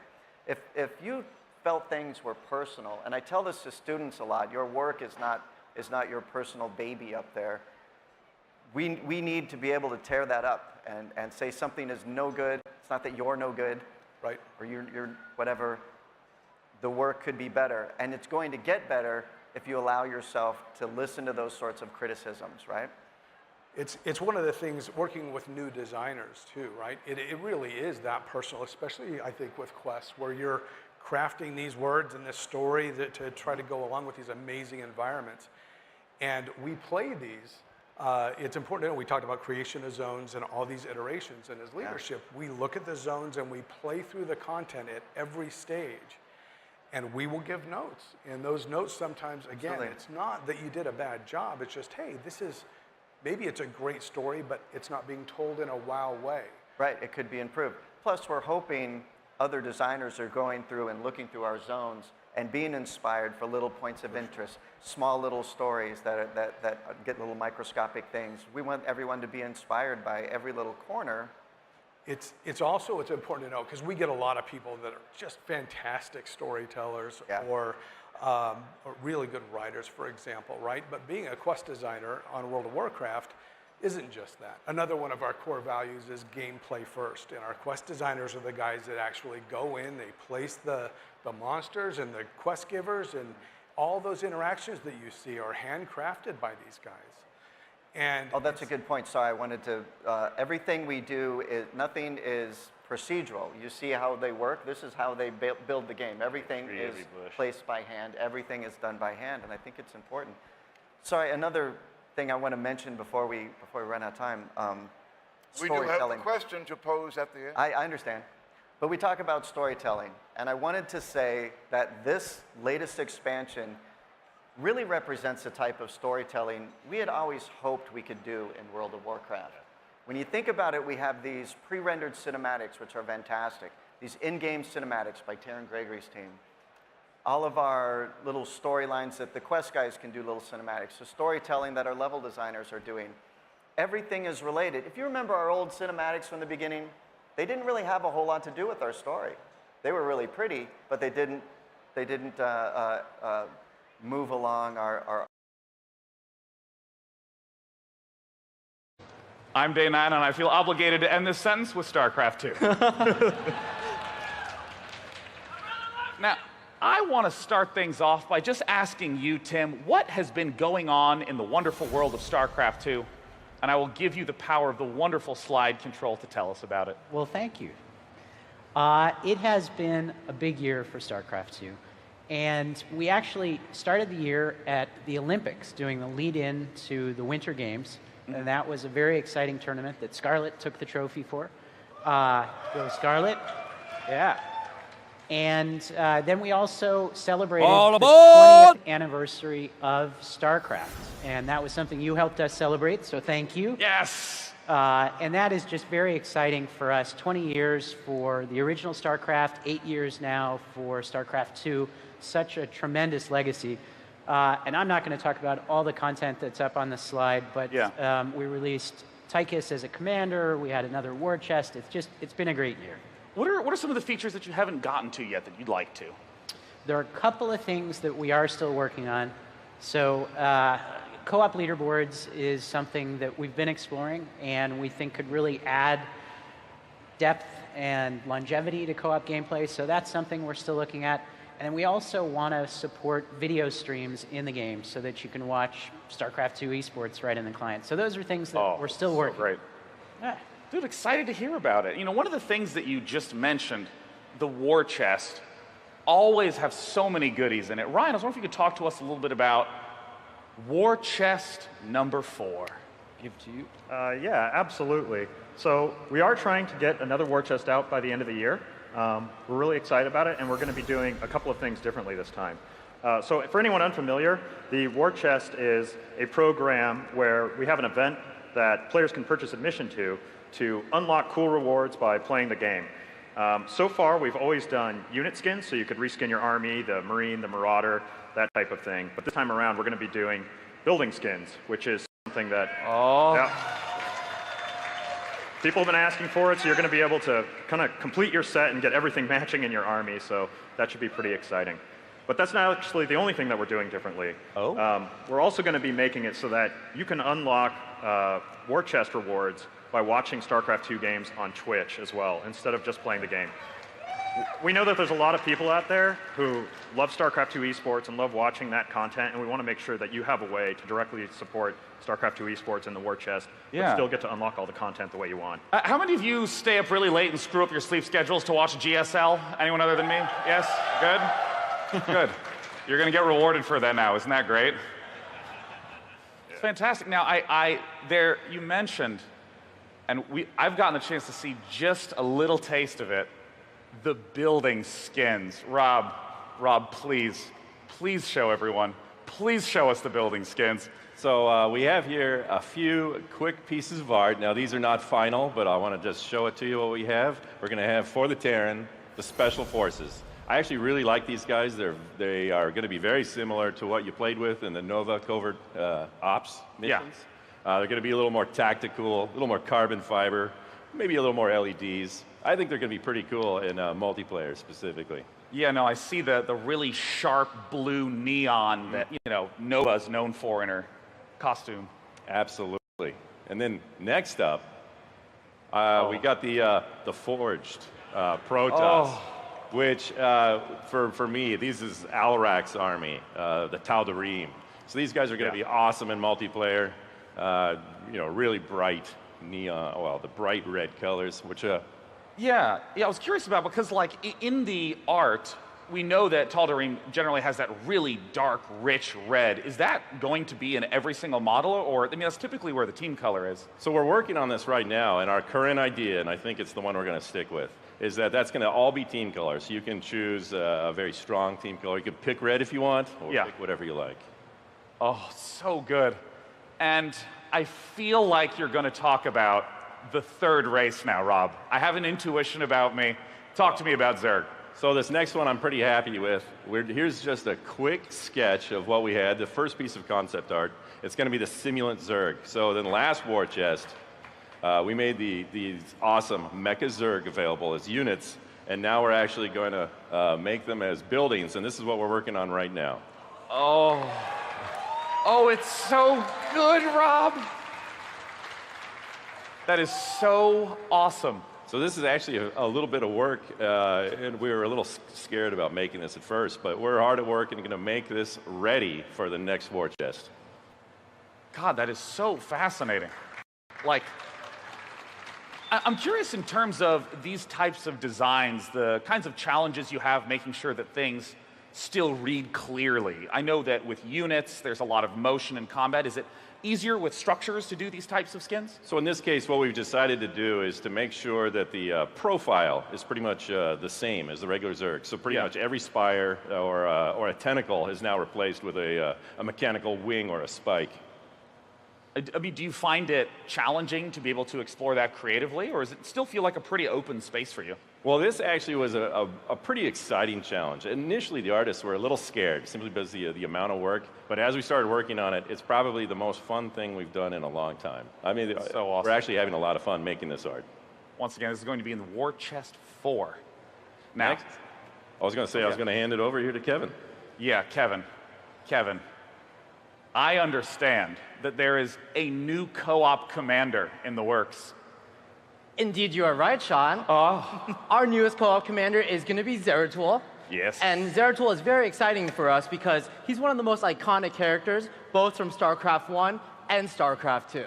Oh, yeah. But, we had a challenge with Zeratul in that there's already a Nerazim commander that exists in co-op. So, our challenge was to differentiate Zeratul enough from Vorzin so that he both played and felt differently. Yeah, so, talk to me about how you overcame that challenge, making Zeratul feel both separate enough from Vorzun and still unique and kick-ass in his own right. Right, so we had to really dig deep into who Zeratul is, other than the fact that he's a Dark Templar. So in order to do that, we played through the campaign and really looked to the missions he played a large role in, and also the lore surrounding those missions. So, first of all, we knew that Zeratul had to be a controllable hero on the battlefield, and in addition to that, we knew that he needed to have a small but very powerful elite army because he was often featured in insurgent-style missions in the campaign. But Sean, the rest of what Zeratul is today came much later in the design process. Show me. All right, Show me I will, right Sean. now, okay? I will. So, throughout the campaign, Zeratul looked to the wisdom of the Xel'Naga for guidance. So we really leaned into the Xel'Naga concept as far as we could. So what we came up with is Xel'Naga enhancements to very traditional Protoss units. So Sean, I have a job for you. I know you're a big fan of the Immortal and how it moves and dances. Show us. Oh, you mean like this? Yeah. Is this the Immortal that you're talking about? Well, Sean, with Xel'Naga enhancements. Show me. Immortals can turn into Xel'Naga enforcers, which have learned to tilt their cannons up and shoot air units. does this mean that I actually can be the newbie I've always wanted to be and build an only immortal army and shoot air and ground? Well, Sean, in addition to your voice pack, you are now in Co-op Commanders. Oh, yes. You also have a lot of prophecy influences. In the StarCraft II campaign, Zeratul often was searching for prophecy, searching for Xel'Naga artifact fragments.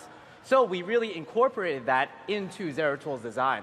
For the first time ever, Zeratul will be able to use his prophetic vision ability in order to find procedurally generated artifact fragments on the map. So is this sort of like having an additional mission objective for each map, where just if you're Zeratul, you go and you find the fragments, right? Right. Some of the feedback we've gotten is players would maybe like to see more side missions in co-op. So Zeratul, in a way, has his own unique side missions. And if he completes these artifact fragment quests in a way, he can gain additional power-ups to both his units, his call-downs, and also himself. Yeah, and so the way that these are placed around the map, is it just like generally in difficult locations? Is it like depending on the difficulty? So actually, we tested around with a lot of different variables there. At first, we tried maybe for each map, we'll select exactly where they are. We also played around with they can be all over the map, but we found that each had its own challenges. Yeah. So we ended up with something midway. With each artifact fragment, they can spawn in a given area, but they'll also be limited in that they can't spawn right in the middle of an enemy base. Now, I want to ask, as someone who loves Karax, talk to me about the top bar abilities, these global commander-esque abilities. What's in store for Zeratul? Well, a lot of our commanders have these very powerful global abilities that you can use anywhere on the map. But for the first time, Zeratul will be able to customize and choose his own top bar abilities, as we can see right here. Now, walk me through some of these, like what some of the more basic ones are that people can expect. Right, so as we can see here, at the start of the game, you'll be able to select one of 3 legendary Legion abilities. And with each artifact fragment you find, you'll be able to select 1 additional ability. So that's kind of how the tech tiers work. You start 0, and then if you go 1, 2, 3, got it. It's kind of like a very different style of progression in the game. Right. And I can show you some of the legendary Legion abilities right now. Well, then let's do that. I think that's a great idea. Let's do it. All right. So these legendary Legion abilities are kind of inspired from the campaign itself. In the campaign, Zeratul had a very curious habit of finding allies who are more than willing to sacrifice themselves for the greater good. So with these abilities, Zeratul will be able to summon Protoss units or Protoss legions from other factions that will fight for Zeratul, but you won't be able to directly control them, but you'll be able to direct them. So it literally is like proper having an extra ally on the battlefield with you, so you can still focus on some of the nuanced control of Zeratul and Zeratul forces. Right, that's I think exactly what we're going for, and we can see some of them right now. Zarya and her Void Rays have the ability to, they're Void Rays, so they're more of an all-around choice. Tebris and his Zealot Legion are good for your AoE needs, while Sedarith and his Dark Archon squad are great for dealing with a lot of powerful enemies. I wanted to ask about the most powerful ones here. Okay. It's always fun to have a little carrot to work towards. What are these tier 3 most legendary abilities? As we can see, we have the Avatar of Form and the Avatar of Essence. We wanted Zeratul to feel very powerful once he collects all 3 artifact fragments. So once he does, you'll be able to summon these ultimate constructs of ultimate Xel'Naga power. So first, we have the Avatar of Form. The Avatar of Form represents the Xel'Naga ideal of great psionic potential. So he'll have a lot of powerful psionic-based abilities, like upgraded versions of Psionic Storm, Psionic Blast, all sorts. That is so sweet. This is my commentary on this. Well, in case that's not your cup of tea, we also have the Avatar of Essence, which features the Xel'Naga concept of evolution. So he'll be able to buff your units and also devolve your Amon's units into lower evolutionary tiers. So this Xel'Naga construct, does it function like the original legendary units you were talking about in that you can't control them? So these guys, because they're Xel'Naga based, because they're part of Zeratul, you'll be able to exactly control exactly where they go. Oh my god, awesome. Yes, I appreciate you so much. Come on! I'm really excited to get the chance to actually play. I mean, I say this every chance I can, but if any of you are new to StarCraft 2, and are looking for a way to hop in, maybe you've been watching the StarCraft 2 esports, I cannot recommend Commander enough. I pretty much consider myself a try-hard, right? A competitive, like one-on-one type person. But still, in the last 18 months, 2 years, I have done so much co-op just because it's so fun to play with friends. It's just a really nice entry point, so I strongly encourage all of you to check it out. And of course, I'm excited to play the Zeratul. Now, speaking of competitive one-on-one, I'm a master of transitions. That's why I get hired to do this. Skip, hey, talk to me about who you are and what's coming for StarCraft 2 Balance. So I'm Michael Scipione, but I usually go by Skip, as you pointed out here. Yeah. I do I'm representing the Versus Design team here today. We're going to talk about the big patch. We have a big design patch. We did one last year, and we have one this year.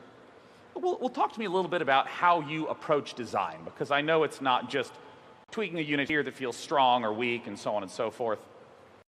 So yeah, we have a couple of big design goals when we go into one of these patches. This one in particular, we wanted to look at the end game. We wanted to look at a lot of the 6 supply units. We wanted to look at bringing up some of the races that may have felt like they were weaker in late game, but we don't want them to all play the same. They need to have their own flavor. They need to still each feel like each distinct races, but we wanted to make them a little bit more equal. And when you talk about end game units, you know, often you'll see early game units like Marines, Marauders in a late game Terran composition. You really are referring to those like highest tier units that you're looking at, is that right? Yeah, we were looking at both what people are doing in the late game, but especially looking at like all the 6 supply units. Ultralisk, Colossus, Battlecruiser, those kinds of things. Right. We also wanted to look at upgrades. Upgrades also play a big role in the late game. They can also play a big role in the mid game. Or if you're a Neo Steel enthusiast, you can always build that whenever you feel like it. Who here loves Neo Steel frame? Yeah. Yeah, you guys are going to get a treat, apparently. Yeah. So with that one, we are actually merging it in with the building armor upgrade, but keeping the building armor upgrades cost and upgrade time. So it'll be Neo Steel armor, so you get as part of it. So we are also looking at areas where we can encourage more of the mid and late game encounters. Yeah. So early game is good. And we also want to encourage that as well. There should be clearly strategies that are good there. Yeah, we also want to make sure that you have ways to like transition in the later game. Right, right. Yeah, because when you say encounter, like early game, I know that there's like a lot of Adept and Oracle and Reaper harass. Are you looking for more harassment type things, or are you trying to just encourage more general conflict? What does it mean to have more encounters in mid and late game? It's more of general conflict and the feeling that you have the tools to cause those conflicts. If you're too scared of your opponent's mid-game or late game, you might feel that you're constrained into just, oh, I have to do this early game, otherwise I don't have a chance. Oh, to avoid that, like, I harass once and then pull back and take 4 bases and chill till I'm maxed sort of thing. Well, you can do that if you would like to. That's what I like to do, man. We also wanted to look at reintroducing some exciting compositions from the past. So we wanted to like encourage more Mutalisk play and like TVZ. And we wanted to look into bringing back the old Cyclone from before 3.8. That's actually part of our some of our highlights that we have with the upcoming patch. Yeah, so talk to me about some of the specific changes that you're looking at and how those connect back to some of those design goals. So, for example, with the Cyclone, the current Cyclone is very good early mid, and we wanted to see if we could reintroduce the old 3.8 version, or pre-3.8 version, where it was more of an assassin tool, which was very good in the mid and late game. And we started seeing some really interesting uses from it in the Pro Series before it was changed before. And we want to try reintroducing it to see if we can get some of that back. Oh, awesome. And I understand that the Battlecruiser, or excuse me, I understand that the Tempest also has had some additional changes to it. Oh, we do. We actually have a little video up ahead that we can get to. Oh, okay, all right. Why don't we, but you mentioned the Battlecruiser. Oh, yeah. So let's take a look at the Battlecruiser. Yeah, because, I mean, this is so nice. If you have ever been the Battlecruiser on the top, it is so painful to try to accelerate and decelerate. It requires a lot of APM just to keep pushing the Battlecruiser forward. Yeah, so with the Battlecruiser, we're looking into making it a move and shoot unit. Right now we have in multiplayer the Phoenix and sort of the Cyclone that can also do that. But this one can fire up and down. It makes it very dangerous to just sort of encounter it and then try and pull away. You have to really commit to it to fight it. Right. Now, when you say move and shoot, I know the Phoenix can pretty much swivel as it's firing. Is the battlecruiser still need to face, or can you be retreating and firing from behind? It can fire backwards, so you have to watch out even if you're trying to pursue a battlecruiser. Oh, interesting. Okay. So what about the Tempest? What about it, Skip? So the Tempest, we're doing more of a numeric change. So while the Tempest gun will remain the same, it's a long-range, very powerful anti-warship weapon. Yeah. We wanted to look into making it a little bit more flexible and a little bit different than the carrier more so than now. So it's faster, it costs a little less, and the supply went down by 1, but the health also went down. Oh, right. Yes. Because it kind of felt like you had to commit. Like if your opponent was building Broodlords or something like that, you'd have to actually invest quite a bit in terms of time and resources just to get 2 or 3 out. Right. And so we wanted to look into making it a little bit more also micro-friendly. So then we also have our changes with the Zerg. So one of them, big ones we did is the Nidus Worm. And one of the main things we changed was it is now no longer invincible while it's unburrowing, but still in the ground. So we decided, well, we can increase its armor as well. We've seen in the past people just pull workers to battle it. And we want it to be more, give it a little bit more defense while it's underground, but it loses that armor once it pops out. That's really in line with a lot of the other Zerg units, that when they're eggs, they'll have like, boosted armor during construction. They pop out a little squishier to target. Yeah, we also made it cheaper because one of the big feedback we got from pro players of using it late game was, oh, it costs a little too much for what it does. Right. So we've reduced the cost to see if we can promote more of the late game usage of it as well. And this makes a lot of sense with what you were talking about with trying to encourage the mid and late game encounters. If it's, obviously you get so much spread in Legacy of the Void multiplayer over the map, that if it was easy to get picked off by workers, it would be kind of trivial. But now, if you're able to watch the minimap a lot and split your army, that's how you're going to have to answer that kind of threat. Right, and you're rewarded a little bit more when you see it. Like if you just dump a worm in the middle of your opponent's base, they clearly can just blast it with their army units. But because it's cheaper, it rewards you a bit more for being a little bit more sneaky. That's awesome. Well, what about balance going forward? Because I know that balance is always evolving with the way new strategies are emerging, with the way map design is changing, with trends in gameplay. How do you see long-term design? So with long-term design in regards to the future, we are still evaluating it. This hasn't gone out completely to the public, and once the pros get their hands on it, especially, we'll be able to see how people at the very highest level are able to make use of these changes, and we'll make adjustments accordingly. Much like last year, we have a lot of the same goals going forward. Big patches aren't the goal, they're only as warranted. Right. And part of that is we want to respect player time investment. When players get really good at the game, they want to be able to say, okay, I understand the meta, and now I can counter what you're doing because I understand what your meta is. And that's like a big part of StarCraft is knowing, okay, here's what I want to do, here's what they're going to do, and here's how I'm going to respond to it. Right. Well, that's awesome. I really look forward to the changes and getting the chance to try out Nidus Worms that are much cheaper. Make me so happy. They're really fun. Thank you, Skip. Now, Oriel, we're going to pass the baton to you, but before we get to talk about DeepMind, after this, we're going to be doing a Q&A, and there's a microphone, I believe, somewhere over here. I can't see it because these lights are really bright, but I have confidence that there's a microphone over there, and we'd love to invite you up there to ask questions to our lovely panelists. Now, Oriel, please talk to us about what's been going on with DeepMind.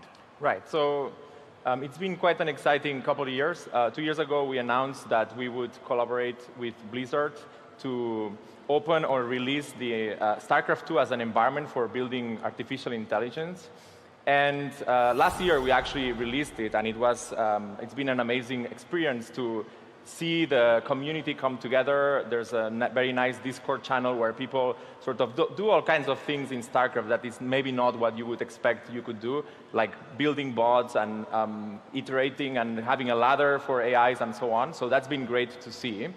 And then after the release, we sort of start working a bit more on like other aspects of the game. But first, we wanted to get the release right? Yeah, I mean, it must have been a really interesting 2 years, like going from the very first day trying to even approach the StarCraft 2 problem to now. I mean, what are some of the big highlights in your eyes? Right, so I mean, we started from sort of just understanding what is needed to expose StarCraft 2 to a computer, not to a human. So that was required quite a bit of work.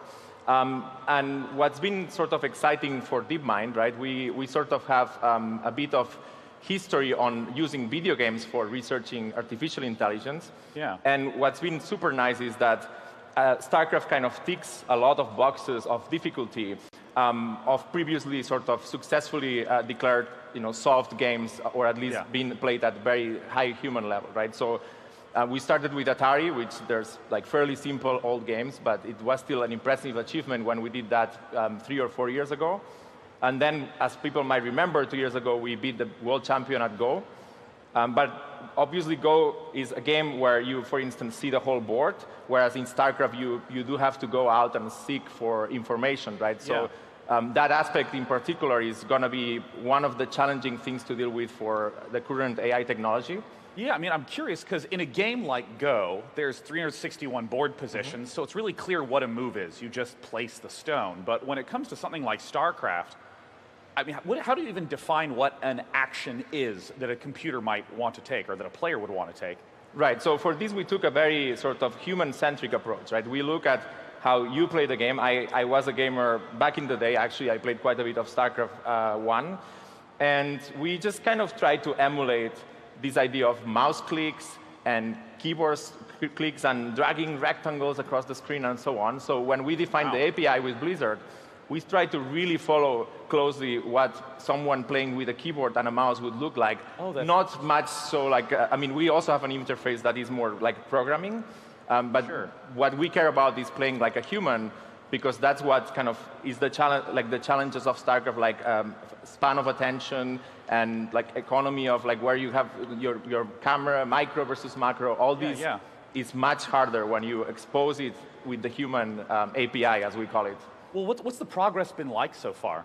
Right, so as I was saying, the first things we kind of did and open sourced was these mini games, which were kind of pieces of StarCraft, really, that any player should kind of master, right? So this is simple things like moving units around, moving groups of units around, also dealing with economy, like so building buildings to mine more minerals, or building as large an army as you can in a limited time span.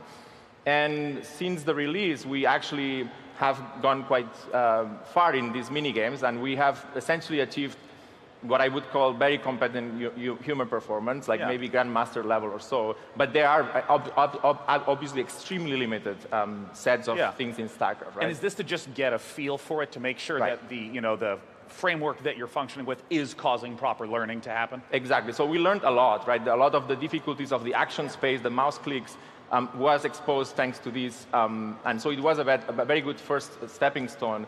And also for the community, it's a bit less daunting to play these mini games than to play the full 1 versus 1. Because if you do try to play 1 versus 1, I'll show you sort of when we released, we also attempted to see what would happen if you play StarCraft, like the full game. Yeah, what does 1v1 look like? So a year ago, it looked a bit like this, which... So this was an agent that was trained mostly to imitate humans. And you can see it's kind of moving the camera a little bit, building random buildings and random locations. It's pretty... I mean, it's quite fun to see for a little bit, but it's not going to even produce units sometimes. So it's very limited, and it's what it was like maybe a year ago. But that was kind of the simplest approach, was to take human data and try to imitate how humans play the game. And that was what came out, right? I mean, I can imagine it's really hard to start learning from scratch, because there's millions of different combinations of click and drag and release, and then what button you press in what order. Right. And just remember, we are playing the game by looking at the screen. We don't see the pixels exactly. We see kind of an ASCII version of StarCraft, so much very different from the cool art that we saw. It's kind of the opposite way. It's kind of ugly, but the computers understand it. But really that between the observations being the raw imagery and the actions being so high dimensional, millions of actions that you need to decide absolutely every second, the game is quite difficult to play. And what evolved from this? Did the AIs learn that cannon rushing is the most overpowered strategy in StarCraft? So I'll show you a bit of like what kind of went through in the last few months. So the first sort of time we actually scaled this up and played against bots, right? So other bots that are built in the game. As we know, many of us started playing against one bot and then eventually 7 and whatnot. So surprisingly, perhaps, we train an agent to play against these bots, and it decided to do a very simple strategy. Look, it's Naniwa. So, agents obviously are lazy if they can, but this agent in particular is not just simply attacking with its probes. It's actually doing some micro, essentially exploiting the built-in AI. And this is not the easiest built-in AI. This actually is cheat insane, which is the hardest AI there is. So just with its probes, it actually manages to beat the hardest AI in the game. Obviously not in a very elegant way. It's gonna finish, yes. So this tells you a lot about the game, and also tells you a lot about these bots that people do. They're quite exploitable, right? They're doing single strategies. You might not account for certain variability in how you build buildings and so on. So it's quite difficult to play, and for humans it's so natural, but for these agents it's quite a struggle. I'm now getting concerned about queuing up against any of you on the ladder going, I have a build order, look at this. Well, try it at your own risk. But anyways, after a little bit of training and refinement, we started seeing a bit more like normal play, let's say. Yeah. So the next video shows sort of an agent that is actually playing somewhat. It's perhaps not the best at macro or micro. But what's happening in this game is you notice there's a pylon that is from the enemy. So this agent is being cannon rushed. And Blizzard. But first, let's talk about how the panel works. We're going to start with introductions, and as we go along, I'll share interesting facts about each of the folks here on stage. After that, we'll move on to some discussion. We've prepared a question for each of our panelists, which we hope you'll find interesting. Then we'll go over to you, our audience, here at BlizzCon for some Q&A. So, let's get started. Panelists, please introduce yourselves. Hi, BlizzCon. I'm Rochelle Davis. I'm a senior software engineer on a new project, and I've been at Blizzard for about 7.5 years. Rochelle was an original member of the Hearthstone team. Yeah. Good. All right. Rochelle was an original member of the Hearthstone team. She saw the game from prototype to launch and through its first years as a live game. Fun fact, she didn't learn to code until she was 19, having spent most of her time in musical theater. She loves doing outreach, especially when it supports future engineering talent and diversity in tech and gaming.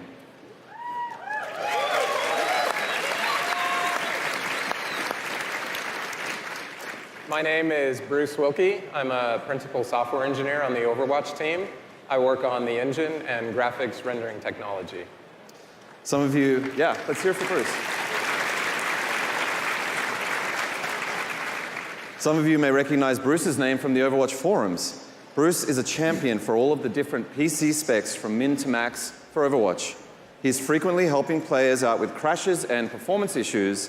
He's also a specialist on rendering tech for Overwatch heroes such as skin, hair, armor, eyes, and he also works on the tech that enables the ambient light, reflections, and shadows in the amazing Overwatch environments.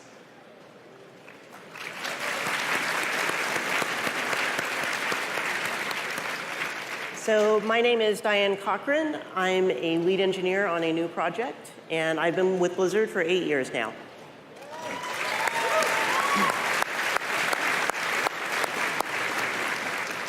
So in her time here at Blizzard, Diane helped put together our company's approach to continuous integration. She was also a lead engineer for the Battle.net desktop app, Blizzard's public API platform, and our authentication and authorization infrastructure.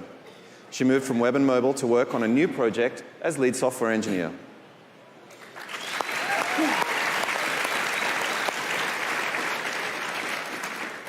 I'm Colin Murray. I'm a lead software engineer on the World of Warcraft team, and I've been with Blizzard for about 23 years.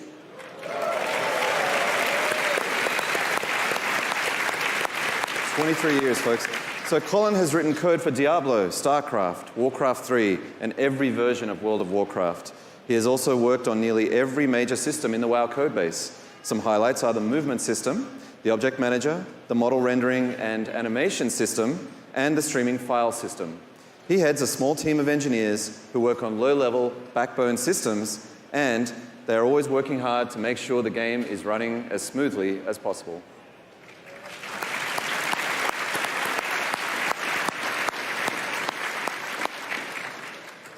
Hi, my name is Sarah Dobler. I am a technical lead on BattleNet tools, and I've been with Blizzard for almost 14 years.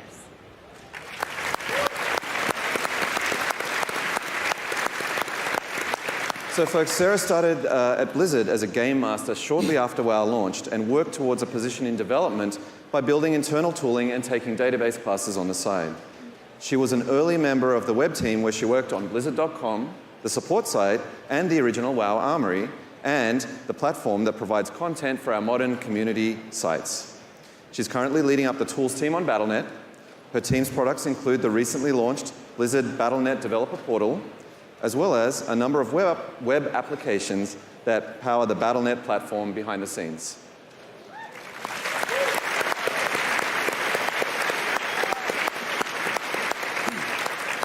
Okay, now that introductions are done, let's go to some questions that we've prepared for the panel. My first question is for Rochelle. Rochelle, what is the difference between prototype code and production code? That is a great question. And I would say that the biggest difference between prototype code and production code is the questions that you're asking when you're in each mindset. So when you're doing prototype code, what you're going to be looking for is finding the fun. At Blizzard, we have a core value that's gameplay first, and that's kind of where we start with all of our games, with all of our new projects as well. What's the fun of this game? What's the core loop?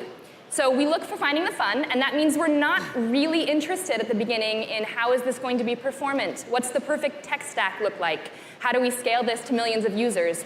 Those aren't really prototyping questions. When I first started on Hearthstone, the game was not announced. We were called Pegasus back then. And we were still finding the fun. We were doing a Flash prototype at the time. And it wasn't about how is this going to scale, what is this going to look like when we launch. It was about how does Hearthstone feel for the players and what's fun about it. And then over time, we found that we were getting that right on the money. We were finding the notes that were fun in Hearthstone, so much so that we had to ask certain parts of the company to play less and work more, including our own team.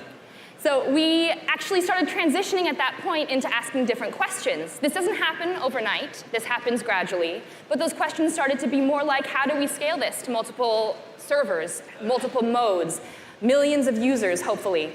And that is when you know you're kind of entering a production mindset. This doesn't mean that your prototype code and your production code need to be in totally different languages or code bases. There's other ways to transition. But the questions that you're asking start to change, and that's how you know that you're ready for production. Awesome. Thank you, Rochelle. Yeah.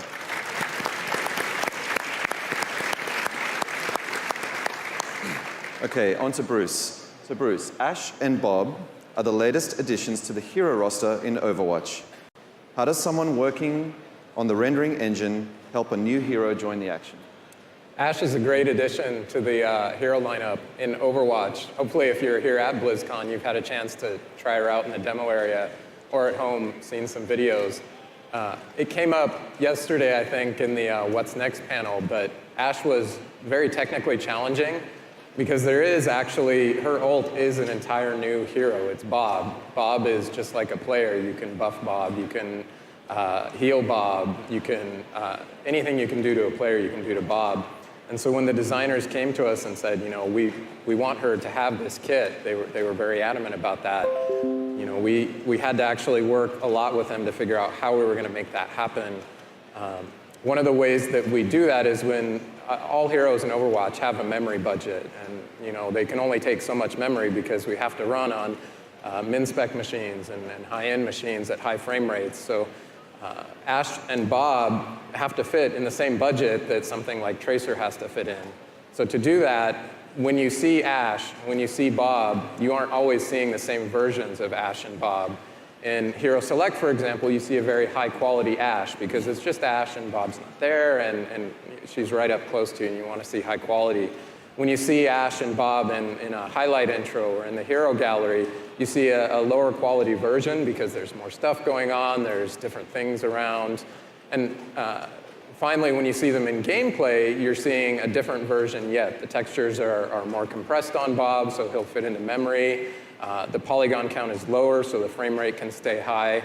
And we do all this so that people on the min specs, they can play the game. People on mid-range machines can play the game at a higher frame rate. So everyone can enjoy our game, not just people with high-end machines. Awesome. Thank you, Bruce.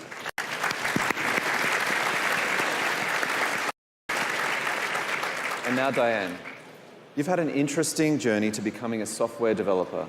Can you share with us how you got into the field? Sure. Wanted to bring this up just because it's a little different than most people. I had actually wanted to be an aeronautical engineer the entire time that I was growing up. And it happened to be in about the summer of '97. I had a friend of mine sit me down in front of a computer and have me play a video game. And that video game was Diablo. And as I was playing through, every time that I would reload the game, because I was terrible at it, I started to notice that all the levels were different. And it blew my mind. I was like, how in the world can you make a game that does something like this? So not knowing anything, I go out and I buy a book on computer repair.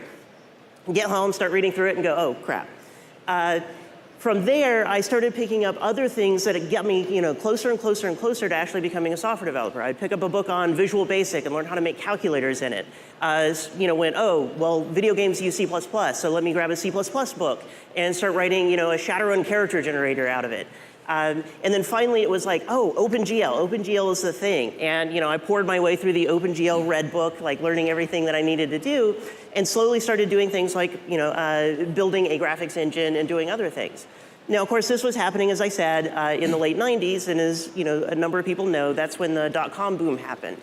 So I ended up getting my start by moving out to Los Angeles and getting into web development, and that's where I spent most of my career. And that's the reason why, like in the intro, a lot of those things are, working on infrastructure and the websites and everything else.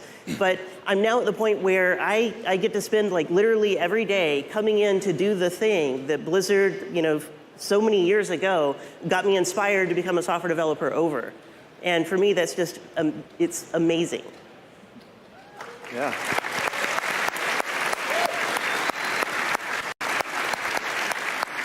Thank you, Diane. Next is Colin. Colin, how does the World of Warcraft team manage finding and fixing software bugs with such a complex game? That's a great question. I'm glad you asked. Thank you. So we have a lot of customers, a lot of people online. And as you might expect, occasionally some of them encounter a failure. Some of you may have seen the Blizzard error dialog pop up. You put in your little message and you hit send to Blizzard. So how do we collect all of those and how do we sort through them all and make sense of it? It can be a fairly large amount of data. So back in 2004, we just had one guy in a Perl script, and that's how we sorted through it. As you might expect, it didn't work so well. So we started to develop a system for sorting through these errors and aggregating them and making sense of them in order to better prioritize our efforts. So now we have a system called exceptions that's able to categorize the errors and prioritize them for us so that we can tell which errors we should work on first. So we can collect a crash log and a dump file. The dump file allows us to load it into the debugger and see the error as though it happened right there at our desk at that moment. And in the exceptions interface, we can see all of the various pieces of data that we've collected, like what was your locale, like what language were you playing the game in, what kind of machine were you running on? Was it a particular flavor of Intel PC? What graphics card and exact model was it? Occasionally, there are patterns that emerge from these things, and that helps us focus our efforts. So using all of this, it allows us to better focus our efforts so that we can prioritize the errors that are affecting the most number of users and help people get back playing as quickly as we can. Thank you. Okay, folks. Before I move on to Sarah, we're going to get to our Q&A section in just a moment. And I'd like to invite members of our audience who have questions for the panel to start lining up, queuing up on the mics that we have set up on the floor here. Okay, Sarah. We recently launched the Blizzard Battle.net Developer Portal, where community developers can go to consume game data via APIs. As a member of that team, can you talk about how community API support got started? The very first community API was the World of Warcraft Armory. Back when we created it, we chose a front-end tech stack of XML XSLT, which meant that we were delivering the XML data separately from the XSLT style sheet. Now, we had intended to release a website, but a really interesting phenomenon occurred. The majority of our traffic wasn't human. It was automated. It was API developers that were consuming the XML character profiles, and they were using them to power fan sites and client applications and signature generators and just about everything you could think of. So we geeked out about that. And then we started making decisions that were intended to keep the API developers going. When it became time to actually retire the original Armory, we were adamant that we did not want to move on from the Armory as a website without also having a replacement for it as an API. And to that end, we actually left the old Armory running alongside the new World of Warcraft community website solely for the purpose of serving character profile XMLs. And in the meantime, we worked on the first World of Warcraft REST API. The REST API exposed the same data that the Armory had, and it had some of the same maintainability problems that the Armory did. But what made it special was that it was our first standalone intentional API offering for the community. We wanted to level up from there, and this is where Diane was actually involved during her web and mobile days. The web team went to the game teams, and we agreed upon protobuf contracts to which they could push their game data to us.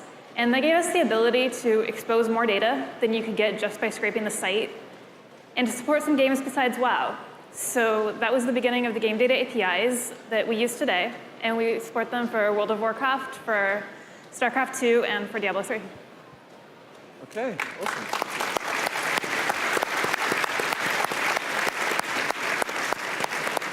Okay, thank you everyone for sharing your experiences with our audience. Let's go to the Q&A section now, and I believe we have our first question right over here. Hi everybody, my name is Scott, and I work with Blizzard Entertainment. Hi Scott. Hi Scott. I just have one question very quickly before we turn it over to other folks here, and that is, Diane and Michelle, you mentioned that you're working on new projects, and that sounds very, very exciting. What can you tell us about those new projects? Nothing. Nothing. Everybody hear that? I can talk about my product. Okay, good to know. I'm sure we'll have exciting news in the future. Thank you.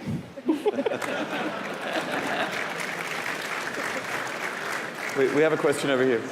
All aboard! Hi, everyone.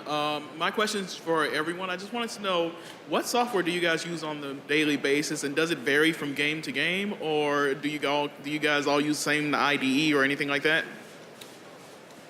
So on the World of Warcraft team, we're primarily using the Microsoft developer, MS Developer. So we're on 2017 at this point. Yeah.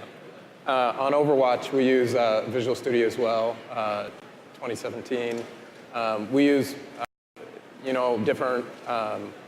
different SDKs and whatnot to target the consoles, because we're not just PC, we are on the consoles. So we have to use some third-party tools that Sony provides and Microsoft provides and things like that as well. I would say for me, VS Code is actually an application that I've been using a lot of. To the point where I'm currently using it to do C++ development, which makes all the Visual Studio users go, wait, what? But yeah, that, and then also this is just kind of a general thing. I highly recommend people learning the VI bindings for people who can really get through it. It's a great way to speed up your software development and the ability to write out code. Okay, awesome, thank you. Let's go to our next question on this side. Hi, so I'm Josh. I'm part of the web developer API community. So this is like a group question for many developers. They wanted me to come up and ask this. So with experiences inside the game and outside the game, they're important, especially for interactions inside the game as well as outside the community. With the launch of the new developer, thank you, by the way, very awesome. What do you see as a future development for that? And are you planning to support more games over time, like Hearthstone or Overwatch? And what is the capability of Expanse we're looking for to just introduce more developers to this type of community? Who wants to take it? Is that something we can't answer at the moment? I'm actually having a little trouble understanding the question. Oh, do you mind repeating the question? Maybe, can we get the mics a little louder? It's hard for us to hear on the stage. Just what is the best way to Blizzard's looking forward to like invest in like API communities for like Overwatch and Hearthstone and kind of improve the quality of life for current developers invested in the current APIs, basically. Gotcha. Gotcha. Well, one of our goals this year has actually been to make the authoring experience easier for the API publishers. One of the issues we've had was just the barrier of entry to releasing new APIs and to releasing improvements to the APIs that we currently have. So one of the big deals with the developer portal and API gateway was to try to smooth that out, to just make it as easy as possible for us to bring something new to market. As far as ways that we can hear from the community, we read every post in the Blizzard API developer forum. And that's probably one of the biggest ways that we get community feedback. Good, okay, thank you. Thank you very much. We'll go to this side. Hello, my name is Zach, and this question is probably one that you get a lot about like education paths for younger developers who didn't get into that like self-taught boom when they were like 10. So right now, there's not a lot of educational paths for game development unless you're specifically into like arts and graphics and modeling. So going into programming, for example, my program would have to have me take like Linux classes and then some classes in Python and then some in C++, and then the next program is back to Linux. So is there a suggested path or degree or goal for someone who's trying to teach themselves later, like in college, and like classes that would take to help get into game design? I would start by saying it is never too late. It is never not an option to learn to code. I mean, as Somer mentioned, I didn't start coding until I was 19. I happened to be in college at the time, so I had classes and a major available to me to do that. But that said, there are a lot of different paths even post-college. There are a lot of different online resources. And I think one of the best things that you can do for yourself is try to give yourself a small goal of this is what I want to create. So for instance, if you wanted to get into game development, you might go home tonight and say, I wonder how I would build Tetris. You're not making rocket science in terms of a new game, but it's really great to learn how a game is made from end to end. So give yourself something small and achievable to learn to do it, and then you can find a ton of online resources and suggestions on how you might start, and then you might find yourself down a path of a new language or a new architecture or a new data structure. But there's a lot out there where you can start with a small project. Yeah, and kind of following on with Rochelle, like that's exactly what I did in order to become a software developer, right? So it was basically just picking up a book and going, hey, what's the smallest thing that I can do to start learning some of the stuff that just at the moment didn't make any sense to me. And every time that I took one step, I knew a little bit more, I could go a little bit further. And it just starts compounding, right? So if you start with something really small of like, hey, I now know how to do a for loop, right? And then you go from that to, oh, well, if I can do a for loop, maybe I can make a game of Snake. Right? And then from a game of Snake, maybe I can start doing all of these other things. And it just gets bigger and bigger as you go. Thank you. Okay, thank you. On this side, please. Hi, my name is Andrew, and I'm a computer science student right now. And I have been working on projects, small projects like you were just talking about. And I was wondering how you would show that in a resume or like a cover letter, show off my skills. If you're working on projects outside of class, that's a huge win. Like you really want to let us know about that. You definitely want to talk about that in your interview. I've mentioned it on your resume. That's something that I always encourage people to do. Yeah, as a hiring manager, if somebody were to put their GitHub profile on a resume, and there's other things that like pique my interest, I'm definitely going to go look at that and see what somebody's putting together. +1 on the GitHub, that's really a good place to go. If that's on your resume as the top line, that lets me just go look at some of your code, look at your samples. If anybody out there is a shader writer, you know, doing something on Shader Toy or whatnot, or some of the WebGL sites, so that you just put those links right in your LinkedIn or your resume, and I can just go see what you've done. Like it's really helpful when I'm interviewing people. And be sure to curate that as best you can as well. That's representing you as an engineer and the skills that you have. Put your best foot forward there when you do that. So when we look at it, we can really see what you can do. Thank you. Okay, we'll go to this side. Hey, I'm Rob. I found it really interesting yesterday at the Overwatch What's Next when they were talking about, as you mentioned, the memory budget issues with Ash and Bob. And I was wondering, on the flip side of that, are there ever situations where the team brings you a character and you've got plenty of budget left? Do you bring it back to them and say, hey, you can add some cool stuff? Or do you just kind of step back and go, well, I guess those matches will play a bit better? That would be awesome. Yeah, right? Let me think.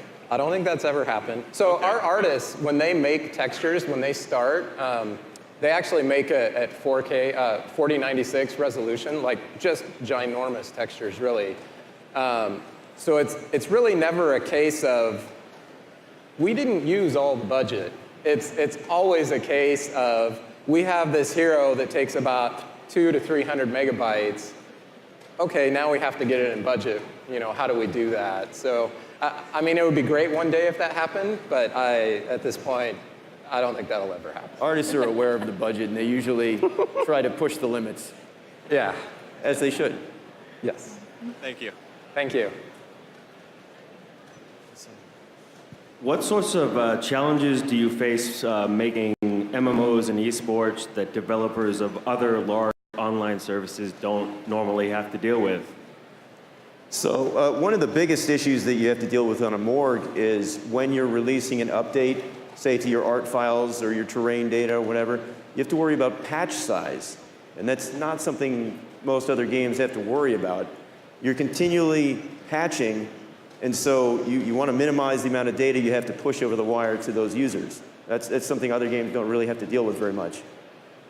I'd also say that our games are global, and so we try as much as we can to give all players across the globe the same experience, and different teams approach that different ways, but that is a challenge that there's a lot of thought, especially engineering thought behind. That means scale, that also means simultaneous launch sometimes it means staggered launch, making sure that we're thinking about all of those things. That goes, all of us have to think about that on all the things that we do. For Overwatch, something that's challenging for the entire engine team is when we run at the competitive level, they want the highest frame rate possible to have the lowest input lag. So we're routinely trying to push that 300 FPS limit to make sure that they can get that. And for us, that's just a crazy fast frame time. So we have to make sure that we take advantage of multi-core. We have to make sure we don't have big spikes in frame times, all that kind of stuff. And that's really challenging for an engine team. Awesome, thank you. Thank you. All right.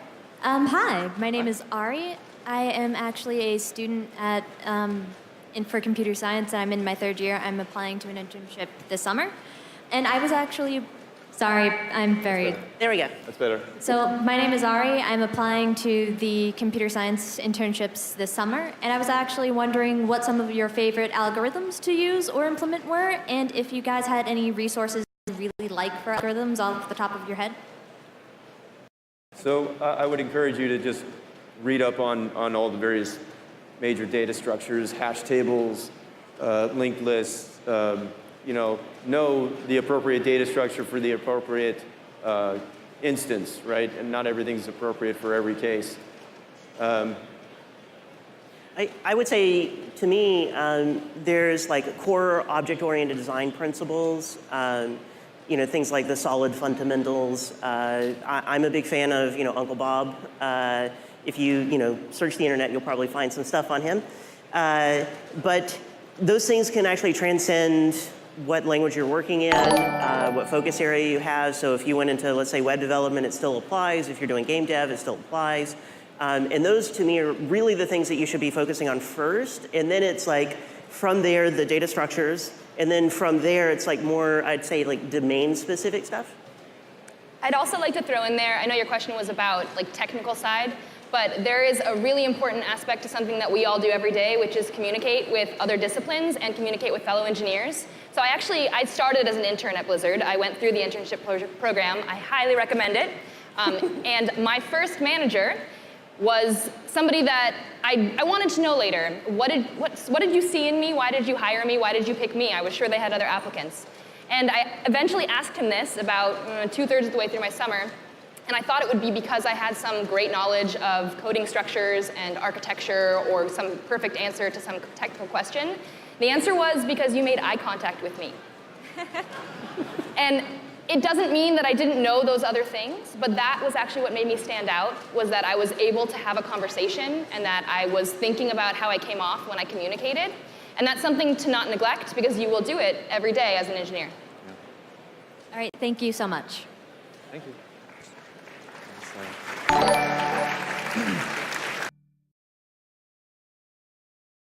Sell in our store and our community gets to enjoy and gift, and at the same time helping really an awesome cause or an organization, help them to achieve their goals and helping out, just our community and society in general.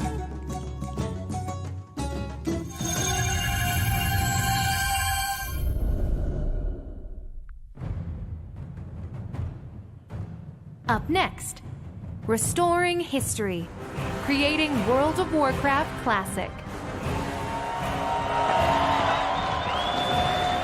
Hello, BlizzCon. So it's been an awesome weekend so far. We've talked a lot about World of Warcraft. We have more to say, most of it looking forward to what's coming next. But for the next 45 minutes, we're going to look backwards. We're going to look at the origins of World of Warcraft and tell the story of how we have brought the 2006 experience back here and been able to share it all with you today. That's a game that touched all of our hearts. It's a game that really is the reason why I'm standing here today. It's a game that is the reason, so some could argue that BlizzCon exists at all. Back in 2005, it was World of Warcraft that forged these powerful ties between people who'd spent long nights running dungeons together, running flags in Warsong Gulch, who wanted to get in a car, get in a plane, cross the country, and come out here to put faces to names and to voices and actually meet the people that they felt like they already knew, thanks to this world that we had created. And it is an incredible honor to be up here and to be able to speak to the story of how we were able to bring it back. And a lot of that story is actually a technical one. It's about archaeology, it's about restoration. And allow me to introduce, to tell the first part of the story, senior software engineer Omar Gonzalez, who will tell you about the origins of WoW Classic.